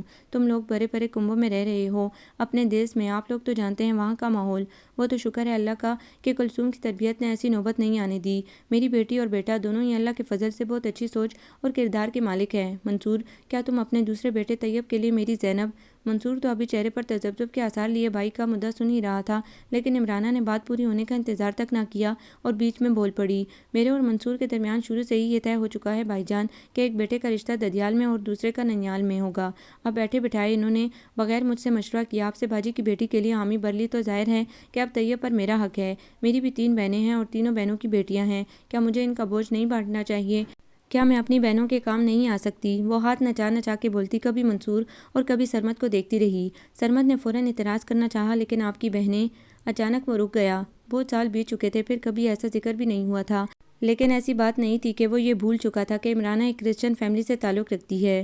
کیوں، کیا خرابی ہے میری بہنوں میں؟ وہ تنک کے بولی، بھائی جان، عمرانہ کی دونوں چھوٹی بہنیں مسلم گھرانوں میں بیاہی گئی ہیں۔ منصور بھائی کی ادھوری بات کی تہہ تک میں اتر کے آہستہ آواز میں بولا۔ وہ سر ہلا کے رہ گیا۔ واقعی اسے اس سلسلے میں اعتراض کرنے کا کوئی حق نہیں تھا۔ وہ دونوں اپنے بیٹوں کے بارے میں خود مختار تھے، جہاں چاہتے فیصلہ کرتے، لیکن پھر بھی اسے عمرانہ کا یوں تنک کے منہ پر جواب دینا پسند نہ آیا۔ جہالت کبھی سدھر نہیں سکتی، انکار کا بھی کوئی طریقہ سلیقہ ہوتا ہے، مگر یہ عورت، نہ جانے منصور اس کے ساتھ کیسے گزارا کر رہا ہے۔ ہر بات میں اللہ کی مصلحت شامل ہوتی ہے۔ میری زینب کہاں تک اس جاہل اور بد زبان عورت کو جھیلتی؟ نہ جانے کیوں میں یہ بات فراموش کر گیا۔ اس نے اپنا غصہ پیتے ہوئے حسب عادت اس میں بھی ایک مثبت پہلو ڈھونڈ لیا۔ یہ تو تم نے بہت اچھا کام کیا سرمد، خود میں بھی یہ بات منصور سے کر سکتی تھی، لیکن وہ اس کا دم چلا۔ وہ عمرانہ ایک پل شوہر کو اکیلا نہیں چھوڑتی۔ اللہ تمہارا بھلا کرے جو سلیقے سے یہ بات نبھا دی۔ چلو 4 میں سے ایک کا تو سبب بنا، نہ صحیح بڑی، تیسری والی ہی صحیح، لیکن بھائی میرے، سچ تو یہ ہے کہ جتنی پریشان میں سبوہی اور اندلیب کے لیے ہوں، اتنا ہما اور سدرہ کے لیے نہیں ہوں۔ ان کمبختوں کی تو شکلیں بھی اچھی ہیں اور ان کے جوڑ کے رشتے ددیال میں بھی ہیں۔ اگر ہما منصور نے لے لی تو ادریس سے کہلوا کے سدرہ کے لیے اس کے چاچے تائے پر زور ڈالوں گی، مگر یہ سبوہی، یہ تو سلک کی طرح میرے سینے پر جمی پڑی ہے۔ ناظمہ نے سرمد سے ساری بات سننے کے بعد کہا، ناظمہ، بیٹیاں بوجھ نہیں ہوتی، ہاں ذمہ داری ضرور ہوتی ہیں، تو کیا بہن بھائی ایک دوسرے کی ذمہ داریاں بانٹ نہیں لیا کرتے؟ سرمد کے خیالات جان کے ناظمہ کے چہرے پر چمک آ گئی۔ تم نے تو میرے دل کی بات کہہ دی۔ تو پھر زینب کے بارے میں تمہارا کیا خیال ہے ناظمہ؟ رفیع کے ساتھ اس کا جوڑ کیسا رہے گا؟ دونوں کی عمر کے درمیان بھی مناسب فرق ہے اور مزاجن بھی دونوں ایک ہی جیسے ہیں۔ رفیع بھی بہت کم گو اور سنجیدہ مزاج ہے، بالکل میری زینب کی طرح۔ نہیں، تمہیں غلط فہمی ہوئی ہے۔ ناظمہ کے چہرے کی چمک مانند پڑ گئی اور رنگ پھیکا ہو گیا۔ گڑبڑا کے وہ فوراً اس کے اندازوں کی نفی کرنے لگی۔ میرا رفیع تو بڑا حسود اور کھلنڈرا ہے، 1 منٹ نچنا نہیں بیٹھتا، وہ تو بس ویسے ہی آج کل ہاں وہ شاید تمہارے لحاظ میں یا پھر تمہارے سامنے خواہ مخواہ سنجیدہ بنا رہتا ہے۔ پھر ایک دم اس نے اپنا لہجہ بدل لیا، اور یوں بھی میں تو تم سے آس لگائی ہوئی تھی کہ شاید تم ہی صبوحی یا اندلیب کی طرف توجہ دے لو۔ تمہارا اسامہ تو طلحہ سے 1.5-2 برس بڑا ہی ہے۔ ہاں اس بارے میں بھی سوچا جا سکتا ہے، لیکن پہلے تم میری بات کا جواب تو دو۔ سوال پہلے میں نے کیا ہے، پہلے اس معاملے کو نپٹا لیں، پھر دوسرا دیکھیں گے۔ دوسرا معاملہ؟ تمہارا خیال ہے میں اس وٹے سٹے پر تیار ہو جاؤں گی؟ نہ بابا نہ، اس جھنجھٹ میں نہیں پڑنا مجھے۔ وٹا سٹا کیسا؟ ابھی تم ہی تو کہہ رہی تھیں کہ بھائی بہنوں کے درمیان بھی اگر یہ تکلف اور گریز ہونے لگا تو رشتوں میں خالص پن کیسے برقرار رہے گا؟ لیکن جو بات تم کر رہے ہو اس کے نتیجے میں تو رشتے بھی برقرار نہیں رہیں گے۔ میں نے وٹے سٹے کے ہاتھوں بڑے خاندان اجڑتے دیکھے ہیں، مجھے تم باز ہی رکھو۔ اس نے ہاتھ جوڑے۔ ویسے بھی بیٹیوں کے ہوتے میں رفیع کے بارے میں فی الحال سوچنا نہیں چاہتی۔ آخر کہیں نہ کہیں کبھی نہ کبھی تمہیں اس کی شادی تو کرنا ہی ہے۔ مجھے بھی زینب کی شادی کی جلدی نہیں، اب اسے بہت پڑھنا ہے۔ میری مانو تم یہ بات بھی ادریس بھائی صاحب کے سامنے رکھ دینا۔ ظاہر ہے کہ میں بھی کلثوم سے مشورہ کیے بغیر کوئی حتمی جواب تمہیں نہیں دے سکتا، اور پھر بچوں کی رائے جاننا بھی ضروری ہے۔ یہ تو بس ایسے ہی میں تم سے اپنا خیال ہی ظاہر کر رہا تھا۔ تمہارے اندیشے بالکل بے بنیاد ہیں۔ وٹا سٹا نقصان دہ ضرور ہے، مگر اپنوں میں کیا نقصان؟ اس نے زور دینے کی کوشش کی، مگر وہ بدستور نفی میں سر ہلاتی رہی۔ نہ بھائی، تم کسی آس پر مت رہنا، اور نہ ہی دوبارہ یہ ذکر کرنا۔ تمہاری بیٹی باہر پلی بڑی، وہ تو یہاں رہنے سے رہی۔ ظاہر ہے کروڑ پتی نانا کی نواسی، اتنے بڑے بزنس مین کی بیٹی ایک بینکر کی بہو بن کے اندرون لاہور کے مکان میں تو رہ نہیں سکتی۔ اور میرا اکلوتا بیٹا، 4 بہنوں کا ایک بھائی، اپنے باپ کا واحد سہارا، اسے کیسے میں 7 سمندر پار بھیج دوں؟ نہ تو مجھ میں اتنا حوصلہ ہے، نہ ہی میں اتنی خود غرض ہوں کہ بھائی کی فرمائش پوری کرنے کے لیے اپنے شوہر کی نسل کے واحد وارث کو اس سے دور کر دوں۔ لیکن میں تو اب یہیں، وہ اسے اپنے مستقلاً پاکستان شفٹ ہونے کی اطلاع دینے ہی والا تھا کہ اچانک زور زور سے بولتی عمرانہ کمرے میں داخل ہوئی، اور سرمد مصلحتاً خاموش رہا، لیکن بھاوت سے بات چھپا لینے کے باوجود وہ بھائی کو آگاہ کرنا نہ بھولا۔ اس کا خیال تھا کہ اگر وہ ناظمہ کی سفارش منصور سے کر سکتا ہے تو منصور بڑے بھائی کی بیٹی کے لیے بہن پر دباؤ کیوں نہیں ڈال سکتا؟ ابھی وہ منصور سے صرف زینب کی بات چھیڑ دینے کے ذکر تک ہی پہنچا تھا کہ وہ کہہ اٹھا، کیوں اپنی پھول سی بچی رولنی ہے بھائی جان؟ ناظمہ ہے تو میری بہن، لیکن وہ کتنی تکلیف دہ چیز ہے اس کا اندازہ بھی مجھے ہی سب سے بڑھ کے ہے۔ اس کی زبان شروع ہی سے کڑوی ہے، اور بد مزاج بھی شروع سے ہے۔ 4 نندیں، 2 جٹھانیاں اور 3 دیورانیاں، محض آرائی کے لیے ہمیشہ ماحول سازگار رہتا ہے۔ ان سے لڑ مر کے ایسی عادت پڑ گئی ہے باجی کو کہ اب وہ کسی کو بخشنے پر تیار نہیں ہوتی۔ خدا کا واسطہ ہے دوبارہ یہ ذکر بھول کے بھی مت کیجیے گا، بہت پچھتائیں گے۔ آپ کے سامنے کل ساری بات واضح ہو گئی تھی کہ میں کس قدر مجبور ہوں، کیا کروں، بیوی کی بھی ماننا پڑتی ہے۔ اس بد نصیب نے اس گھر میں آ کے کون سا سکھ دیکھا ہے؟ کبھی میرے کاروبار کی ناکامیاں، کبھی تنگ دستی، کبھی مایوسی۔ آپ کو کیا خبر، کوئی اور عورت ہوتی، بلکہ کوئی اور کیوں، آپ ہی کی بیوی ہوتی تو دیکھتا کتنے دن یہ خدمت کرتی۔ ایسے میں اس عورت کا بھی حق بنتا ہے کہ وہ مجھ سے کچھ منوا سکے، اور کچھ نہیں تو اپنے بیٹے کا فیصلہ ہی خود کر سکے۔ ورنہ زینب کی مجھے کتنی خواہش ہے میں آپ کو بتا نہیں سکتا۔ اسے دیکھ کے آنکھوں میں ٹھنڈک اتر آتی ہے۔ ورنہ آج کل کی لڑکیاں، اور کوئی نہیں تو اپنی باجی کی چاروں دیکھ لیں۔ باجی نے بچپن سے ہی خاندانی جھگڑوں میں الجھا کے انہیں پکا کر دیا ہے۔ ہر سازش، غیبت اور مکر میں ماں کے برابر کی شریک ہوتی ہیں۔ بس آپ کا کہا لوٹا نہیں سکا، اس لیے طلحہ کے لیے سدرہ کی حامی بھر بیٹھا۔ خیر اس کے لیے اس کی ساس یعنی میری بیگم کافی ہوگی۔ وہ ہنسنے لگا، پھر ایک دم جھک کر رازداری سے کہنے لگا، کہیں ناظمہ باجی نے آپ کو بھی تو پسانے کی کوشش نہیں کی؟ کب سے اس کی عجیب و غریب گفتگو منہ کھول کے سنتا سرمد ہونک پن سے اسے دیکھنے لگا۔ او ہو بھائی جان، ایک تو آپ بھولے بہت ہیں، دنیا داری آپ کو چھو کے نہیں گزری، کوئی آپ سا سادہ نہ ہو۔ کہیں باجی کے جذباتی ڈرامے کا شکار ہو کے ان کے اندلیب یا صبوحی میں سے کسی ایک کو چن نہ بیٹھیے گا۔ سچ سچ بتائیے، کہیں باجی نے آپ کے آگے بھی تو رونے نہیں روئے؟ وہ کریدنے لگا۔ سرمد اس کے درست اندازے پر حیران رہ گیا، لیکن اس کی تصدیق نہ کر سکا۔ جو بھی تھا وہ اتنا بلند حوصلہ ابھی نہ ہوا تھا کہ اپنی بڑی بہن کے مزید پکے ادھرنے کا موقع خود فراہم کرتا۔ اس نے خاموشی سے نفی میں سر ہلا دیا۔ آپ کے حیران ہونے کی باری منصور کی تھی۔ کمال ہے، وہ تو آپ کے آنے کے دوسرے دن سے یہ پروگرام بنائے بیٹھی تھی۔ اسامہ پر ان کی گہری نظر ہے، اتنے لائق فائق گبرو جوان کے سر اپنی بد مزاج اور جنگجو بیٹی مننا چاہتی ہے۔ آپ کا ایک ہی بیٹا ہے، دیکھ بھال کے بہو منتخب کیجیے گا۔ اب میری بنش کو ہی دیکھ لیں، ماں نے اتنی اچھی تربیت کی ہے، انشاءاللہ جہاں جائے گی اجالا کر دے گی۔ اس کے سسرال والے عمر پر ہمیں دعائیں دیں گے کہ کیسا نایاب گوہر ان کے حوالے کیا۔ وہ ٹٹولنے والی نظروں سے بھائی کو دیکھتے ہوئے بولا، مگر سرمد کسی گہری سوچ میں گم تھا۔ اس کی سمجھ سے یہ سارا کھیل بالا تر تھا۔ جب سے وہ یہاں آیا تھا روز ایک نئی الجھن اسے تذبذب میں ڈال دیتی۔ ابھی تک وہ بھائی بہنوں پر اپنا مستقل لاہور شفٹ ہونے کا پروگرام اس لیے ظاہر نہیں کر پا رہا تھا کہ وہ کلثوم کی رائے کے عین مطابق یہ فیصلہ اسامہ اور زینب کی مرضی سے کرنا چاہتا تھا۔ زینب کا تنفر تو اس کی خاموشی اور تحمل کے باوجود اس پر ظاہر ہو چکا تھا، البتہ اسامہ کی مرضی جاننا باقی تھا۔ وہ رفیع کے ساتھ اسلام آباد گیا ہوا تھا، سرمد نے ہی اسے وہاں بھیجا تھا۔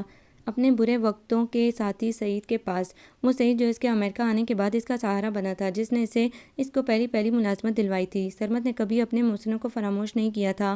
مائک جو کثرت شراب نوشی کے باعث ڈرائیونگ کرنے سے قاصر ہو چکا تھا، سرمد نے نہ صرف اس کا علاج کروایا تھا بلکہ اس کو اپنے پیٹرول پمپ پر ملازمت بھی دلوائی تھی۔ سعید جو کئی سال سے امریکہ میں چھوٹی موٹی ملازمتوں کے ذریعے روٹی کمانے کے لیے دھکے کھا رہا تھا، اسے بغیر کسی قسم کی شرائط کے کاروبار شروع کرنے کے لیے قرضہ دلوایا۔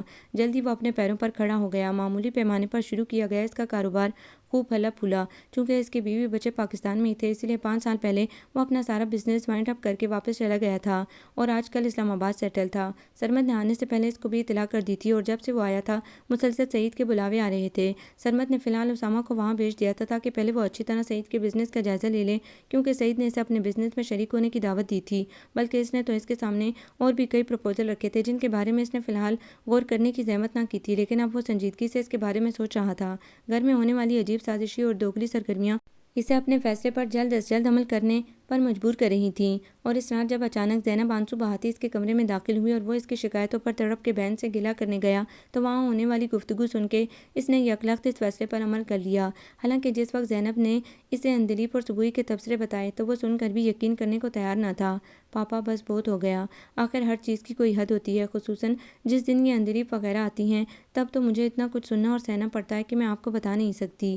بیٹا، میں نے پہلے بھی آپ سے کہا تھا کہ بہن بھائیوں کے درمیان مذاق اور چھیڑ چھاڑ چلتی رہتی ہے، اسے یوں دل پر نہیں لینا چاہیے۔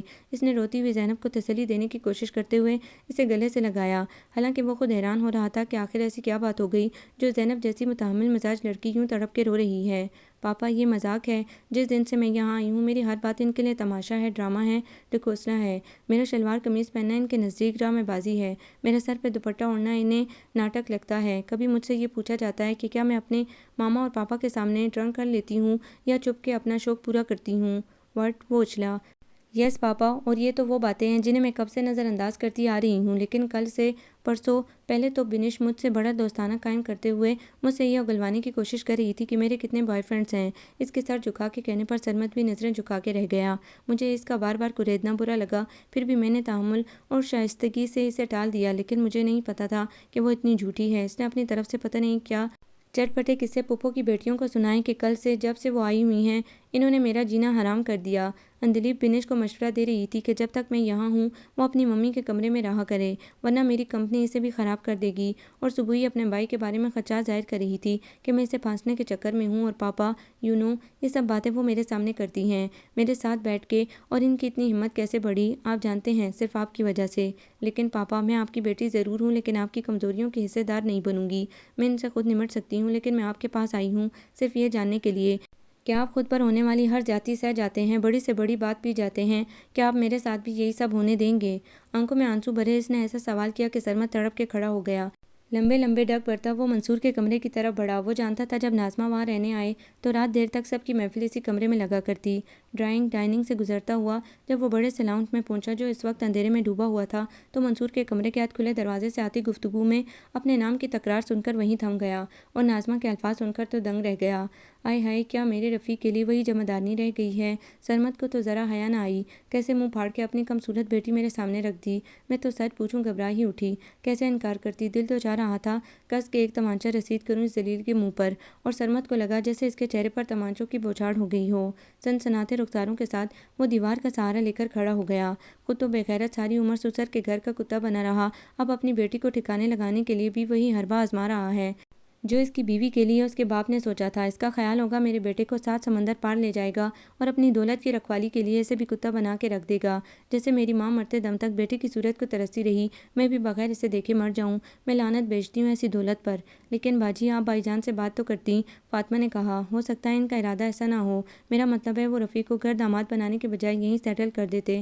تم الٹی پٹیاں مت پڑھاؤ، منصور نے اسے جھڑک کے رکھ دیا۔ بھائی صاحب کی عادت میں اچھی طرح جان چکا ہوں، وہ کسی کو دمڑی دینے کے روادار نہیں، ہر وقت یہی روتے رہے کہ جو کماتا ہوں سب بیچ دیتا ہوں۔ ارے اتنے تگڑے سسر کے کاروبار پر جمے بیٹھے تھے، کوئی تو وجہ تھی، پتہ نہیں سسر اور بیوی سے چھپ چھپا کے اندر ہی اندر کتنا مال اپنا کر لیا ہو۔ یہی دیکھ لو، اتنے سالوں میں پلٹ کے اس بنگلے میں اپنا حصہ نہیں مانگا، بلکہ واپس آ کر پوچھ گچھ کرنے کی زحمت تک نہ کی۔ حالانکہ میں تو کتنا عرصہ ڈرا رہا کہ کہیں ان کے آنے سے سارا کھیل نہ بگڑ جائے۔ ابا جی کے بار بار کہنے پر بھی میں نے ان کی بیماری کی اطلاع وہاں نہ دی اور تدفین سے صرف 1 گھنٹہ پہلے خبر بھجوائی کہ کہیں وہ آ کر ان کی وصیت کے کاغذات نہ مانگ لیں اور ان کے جاری ہونے کا راز نہ کھل جائے۔ لیکن کیا وہ آئے؟ نہیں نا۔ اس سے صاف ظاہر ہوتا ہے کہ انہیں 1 1.5 کروڑ کے ہاتھ سے نکلنے کا کوئی افسوس نہیں۔ وہ تو وہاں لمبے ہاتھ مار رہے تھے۔ اس کے انکشاف پر سرمد ڈہ گیا۔ کتنے سال اس نے اس حقیقت سے نظریں چرائے رکھیں۔ ذہن میں بار بار پیدا ہوتے اس خیال کو وہ وسوسہ کہہ کر جھٹلا دیتا اور سختی سے خود کو ٹوکتا۔ اپنے ہی بھائی پر شک، تحفہ تم پر، اور اس کا صبر، اس کا درگزر کرنا کس کام آیا؟ یہ اس کے اس دور کی کمائی تھی جب اسے پیسہ اتنی آسانی سے حاصل نہیں ہوتا تھا جتنا اب ہوتا ہے۔ بڑی جان ماری تھی اس نے اس رقم کے لیے۔ آج سب کچھ حاصل ہو جانے کے بعد بھی اسے اس پونجی کے ضائع ہونے کا افسوس نہیں جاتا تھا۔ شاید اس لیے بھی کہ یہ سرمایہ اس نے بھروسے اور اعتماد کے ہاتھوں گنوایا تھا۔ لیکن منصور کے نزدیک اس کی چشم پوشی کی وجہ کیا تھی؟ یہ اس نے دل پر ہاتھ رکھ کر پھر سے کان کمرے سے آتی آوازوں کی طرف لگائے۔ کہنے کا مقصد صرف یہ ہے کہ امریکہ میں کروڑوں کی جائیداد ہونے کے باوجود وہ ہم پر ظاہر نہیں کرتے کہ کہیں کسی بھائی بہن کو کچھ دینا نہ پڑ جائے۔ تو اتنی توفیق انہیں کہاں ہوگی کہ بیٹی کو جہیز میں بنگلہ اور فیکٹری دے دیں؟ وہ تو داماد کو بطور جہیز ساتھ لے جانے کے چکر میں ہیں۔ مجھے بھی پھانسنا چاہ رہے تھے۔ وہ تو عمرانہ کے دماغ نے کام کیا اور جان چھڑائی۔ اچھا کیا عمرانہ نے۔ ظاہر ہے میری بیٹی بھی اب تمہارے گھر آئے گی۔ اس کا گزارا زینب جیسی کے ساتھ نہیں ہونے والا۔ کہاں میری گھریلو سی سیدھی سادی بیٹیاں اور کہاں یہ گھاٹ گھاٹ کا پانی پینے والی امریکن۔ نہیں باجی، ایسی بات نہیں۔ زینب اچھی لڑکی ہے۔ فاطمہ نے پھر سے سمجھانے کی کوشش کی۔ امریکہ میں پلی بڑی ہونے کے باوجود اس میں اچھی عادات پائی جاتی ہیں۔ رہنے دو تم فاطمہ، رہنے دو۔ تم تو ہمیشہ بے وقوف ہی رہو گی۔ زینب جیسی لڑکیاں ہماری تمہاری بیٹیوں کی جیسی نہیں ہوتی۔ اس کی ماں نے اس کی خاک تربیت کرنی تھی۔ وہ تو خود کسی شرابی حبشن کی اولاد تھی۔ میری سبوئی نے خود بتایا کہ وہ روز رات کو چوری چھپے سوٹے لگاتی ہے۔ کیا خبر بوتل بھی چھپا کے رکھی ہو۔ ارے میں تو کنواری لڑکی کی چال پہچان لیتی ہوں۔ یہ تو روز کلبوں میں رلنے والی لگتی ہے، تب ہی شکل پر لعنت برستی ہے۔ سرمد کے اعصاب منجمد ہو گئے۔ اس کی رگوں میں خون کے بجائے لاوا ابلنے لگا۔ اس کے برف پڑتے پیر جم چکے تھے۔ اس کے اندر باہر ایک ہی سوال کی تکرار تھی۔ کیوں؟ کیسے؟ ایسا کیسے ہو سکتا ہے؟ ناظمہ ایسا کیسے کہہ سکتی ہے؟ میری ہی ماں جائی ہے وہ۔ کیسے وہ میری بیٹی کے بارے میں اتنے بے بنیاد الزام؟ بالکل درست فیصلہ کیا آپ نے باجی۔ میں تو چھوٹا ہوں، منہ پر سچ نہیں کہہ سکتا۔ آپ بھی اپنے بڑے ہونے کا فائدہ اٹھاتی اور کھری کھری انہیں سنا دیتی۔ منصور کے اکسانے پر ناظمہ نے احسان جتاتے ہوئے کہا، کیا کروں، آخر ہے تو بھائی۔ اور پھر وہ کہتے کہتے رک گئی۔ آخر اسے اپنی بیٹی بھی تو ٹھکانے لگانا تھی۔ اسامہ کے لیے۔ اسامہ جو اسی حبشن کا بیٹا ہے جس کا خون زینب کی رگوں میں دوڑ رہا ہے۔ میری بیٹی ان کے لیے گالی ہے تو اپنی بیٹی میرے گھر میں دینے کے لیے وہ اتنے بےتاب کیوں ہیں؟ بھائی مان گیا ہوں اپنے بھائی صاحب کو۔ چالیں چلنا تو کوئی ان سے سیکھے۔ کس قدر چالاکی اور مکاری سے ہمیں دھوکہ دینے کی کوشش کر رہے تھے۔ یہ وہی منصور تھا جو 2 روز قبل اسے کہہ رہا تھا، بھائی جان آپ بھولے بہت ہیں، دنیا داری تو آپ کو چھو کے نہیں گزری، کوئی آپ سا سادہ بھی نہ ہو۔ منصور کی آواز اس کے کانوں میں گونجی۔ وہ خود کو سنبھالتا ڈولتے قدموں کے ساتھ کمرے میں آ گیا۔ ہاں کوئی مجھ سا بھی نہ ہو، کمزور، بے بس، بزدل۔ محبت نے مجھے بزدل بنا دیا تھا۔ اپنوں کی محبت میں بزدل ہی تو تھا۔ ڈرتا رہا میرے کسی عمل سے یہ لوگ مجھ سے ناراض نہ ہو جائیں، مجھے خود سے الگ نہ کر دیں۔ زینب سچ کہتی ہے کہ جن کی ناراضی کے ڈر سے آپ دل کی بات نہ کہہ سکیں وہ اپنے کیسے ہو سکتے ہیں؟ کم از کم اتنا مضبوط تو بننا ہی ہوگا کہ اپنی بیٹی کی طرف اٹھنے والی انگلیاں توڑ کے رکھ دوں۔ ایک محبت نے اسے کمزور بنا دیا تھا تو ایک محبت نے اسے مضبوط بنا دیا۔ یہ محبت اس کی بیٹی کی محبت تھی۔ اسی محبت نے اسے پھر سے ان کا سامنا کرنے پر اکسایا۔ اس کے ایک دم اندر آ جانے سے عمرانہ، منصور اور ناظمہ کے کہکے تھم گئے۔ بھائی جان آپ ابھی تک جاگ رہے ہیں؟ سب سے پہلے منصور نے اپنی گھبراہٹ پر قابو پایا اور اٹھ کھڑا ہوا۔ ہاں اسامہ کا فون آیا تھا اور ابھی اس سے پروگرام فکس کرنے کے بعد میں تمہیں بتانے آیا ہوں۔ کیا؟ وہ چاروں بےتابی سے کہہ اٹھے۔ یہی کہ صبح کی فلائٹ سے میں اور زینب اسلام آباد جا رہے ہیں۔ اسامہ کو وہ شہر بھی پسند آیا ہے اور سعید کا آئیڈیا بھی۔ دراصل میں آپ سے ذکر کرنا بھول گیا، میں اپنے دوست سعید کے مشورے پر اسلام آباد میں ایک 5 اسٹار ہوٹل کھولنا چاہتا ہوں۔ اس مقصد کے لیے میں نے فیملی سمیت پاکستان مستقلاً شفٹ ہونے کا ارادہ کر لیا ہے۔ اور ناظمہ، تم سے اور منصور دونوں سے معذرت کے ساتھ کہنا چاہوں گا کہ میرے بیٹے کو سعید کی بیٹی عروبہ پسند آ گئی ہے، اس لیے تم دونوں کی خواہش پوری کرنا اب میرے بس میں نہیں۔ اتنا کہہ کر اس نے باری باری منصور اور ناظمہ کے چہرے دیکھے۔ دونوں ہی ایک دوسرے سے نظریں چرا رہے تھے۔ حالانکہ تم دونوں نے ہی اسامہ کے لیے اپنی اپنی خواہش کا اظہار کیا تھا، ایک طرح سے اچھا ہی ہوا۔ میں خود تذبذب کا شکار تھا کہ بینش اور اندلیب میں سے کس کا انتخاب کروں۔ ایک کو پسند کرتا ہوں تو دوسرے فریق کی ناراضی کا خدشہ تھا، اور ویسے بھی مجھے تو کوئی درست مشورہ دینے والا ہی نہیں تھا۔ اگر منصور سے پوچھتا ہوں تو اس کی رائے کے مطابق اندلیب اور سبوئی میرے بیٹے کے لیے قطعی مناسب نہیں۔ وہ کچھ ذکر تو کر رہا تھا ان دونوں کی تلخ مزاجی اور بد زبانی کا، اور بھئی میرے گھر کا ماحول ماحول تو بڑا پرسکون ہے، میں اس میں کسی قسم کی بدمزگی نہیں چاہتا۔ اس کے صاف صاف کہنے پر ناظمہ نے دانت کچکچاتے ہوئے منصور کو دیکھا جو اتنی کھری سن لینے کے بعد آئیں بائیں شائیں کر رہا تھا۔ سرمد نے مزید کہا، ادھر ناظمہ کی رائے بھی بنش کے بارے میں کچھ ٹھیک نہیں تھی کہ وہ دن میں ایک تنکا تک نہیں توڑتی، اور تو اور کئی سالوں سے میٹرک نہیں کر پا رہی، جبکہ اسامہ اعلیٰ تعلیم یافتہ ہے۔ اس کا گزارا نان میٹرک کے ساتھ کیسے ہو سکتا ہے؟ عمرانہ نے کھا جانے والی نظروں سے نند کو دیکھا جس کو اعتماد میں لے کر ہی اس نے یہ ڈونگ رچا رکھا تھا کہ بنش 3rd ایئر کی اسٹوڈنٹ ہے۔ جاتے جاتے میں ایک دفعہ پھر آپ دونوں سے معذرت کروں گا، میں نے تو کوشش کی تھی کہ ہمارا رشتہ آئندہ نسلوں تک جڑ پکڑ جائے۔ زینب کا معاملہ تم دونوں کے آگے رکھنے کی بھی یہی وجہ تھی، ورنہ میری بیٹی کو رشتوں کی کمی نہیں، لیکن اگر ایسا کچھ بھی طے نہ پا سکا تو خدا کی یہی مرضی ہوگی۔ میں نے کبھی کسی کا برا نہیں چاہا، اس لیے میرا یقین ہے کہ اللہ بھی ہر کام میں اچھائی ہی اچھائی رکھتا ہے۔ عروبہ اچھے گھرانے کی تعلیم یافتہ پردے دار لڑکی ہے۔ یہ جو پردیسی ہوتے ہیں نا، انہیں اپنے اقدار دیس میں رہنے والے لوگوں کی بنسبت زیادہ عزیز ہوتی ہیں۔ وہاں کی سرد بے رحم ہواؤں کے ڈر سے ہم اپنی نسل کو زیادہ سنبھال کے بچا رکھتے ہیں۔ اسامہ کو ایسے ہی حیادار اور مشرقی لڑکیاں پسند ہے، اور میں بھی اپنی آئندہ نسل کے لیے ایسی بہو کی متلاشی تھا، اور بالکل یہی خیالات میرے امریکہ میں رہنے والے دوست انور کے ہیں۔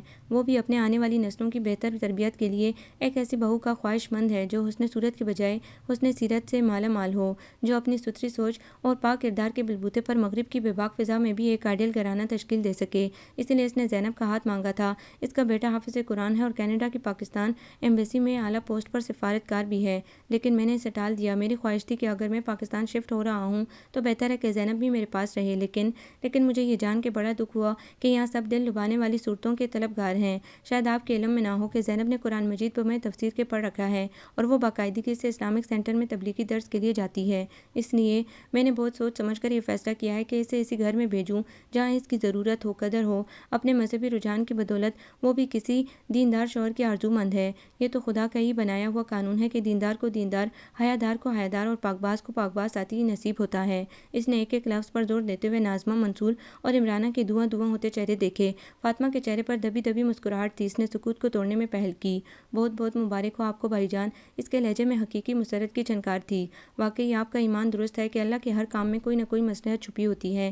جو بھی ہوا، جس طرح بھی ہوا، آپ کے اور آپ کی اولاد کے حق میں تو بہتر ہی ہوا۔ سرمد نے فاطمہ کے سر پر ہاتھ پھیرا اور کمرے سے نکل گیا۔ سامنے ہی زینب چہرے پر ہزاروں سوال لیے کھڑی تھی۔ اس نے بیٹی کے شانے پر بازو دراز کیا اور اپنے کمرے کی طرف بڑھنے لگا۔ ساری پیکنگ مکمل کر لو، ہم صبح کی فلائٹ سے اسلام آباد جا رہے ہیں۔ تو کیا یہ سب آپ نے، یا آپ نے بالکل سچ کہا؟ وہ اس کے اس بیان کو انتقامی کارروائی سمجھ رہی تھی۔ تمہارے پاپا نے کبھی جھوٹ نہیں بولا زینب۔ مجھ میں بہت سی کمزوریاں ہوں گی بیٹا، لیکن میں نے نہ تو کبھی کسی کو دکھ دینے کی کوشش کی، نہ ہی دھوکہ دینے کا ارادہ کیا۔ ہمیشہ نیک نیتی سے خود سے وابستہ ہر شخص کو مطمئن رکھنے کی کوشش کی۔ شاید خدا کو میری یہی ادا پسند آ گئی ہو، تبھی تو اس نے مجھ پر ہمیشہ اپنا کرم رکھا، بے وطنی کا دکھ دیا تو رزق بھی بے حساب اتارا۔ بہن بھائیوں کی وفا تقدیر میں نہ تھی، مگر اس نے مجھے اس قابل تو بنایا کہ مرتے وقت میرے ماں باپ کے لبوں پر میرے لیے دعا ہوگی۔ مجھے اس بات کا پورا یقین ہے، اس لیے کہ میرے پاس ان کھوکھلے سہاروں کے بجائے دوستی، محبت اور اعتماد کے وہ مضبوط ستون ہیں جو خدا نے میرے ہر دکھ اور محرومی کے مداوع کے طور پر مجھے دیے ہیں۔ تم، اسامہ اور کلثوم، تم تینوں کا وجود ازالہ نہیں بلکہ انعام ہے میرے لیے۔ اس نے زینب کا ماتھا چوم دیا۔ آپ کو یہ ناول کیسا لگا؟ کمنٹس میں اپنی رائے ضرور دیں۔ ہمارے چینل کو لائک کریں، سبسکرائب کریں، شیئر کریں۔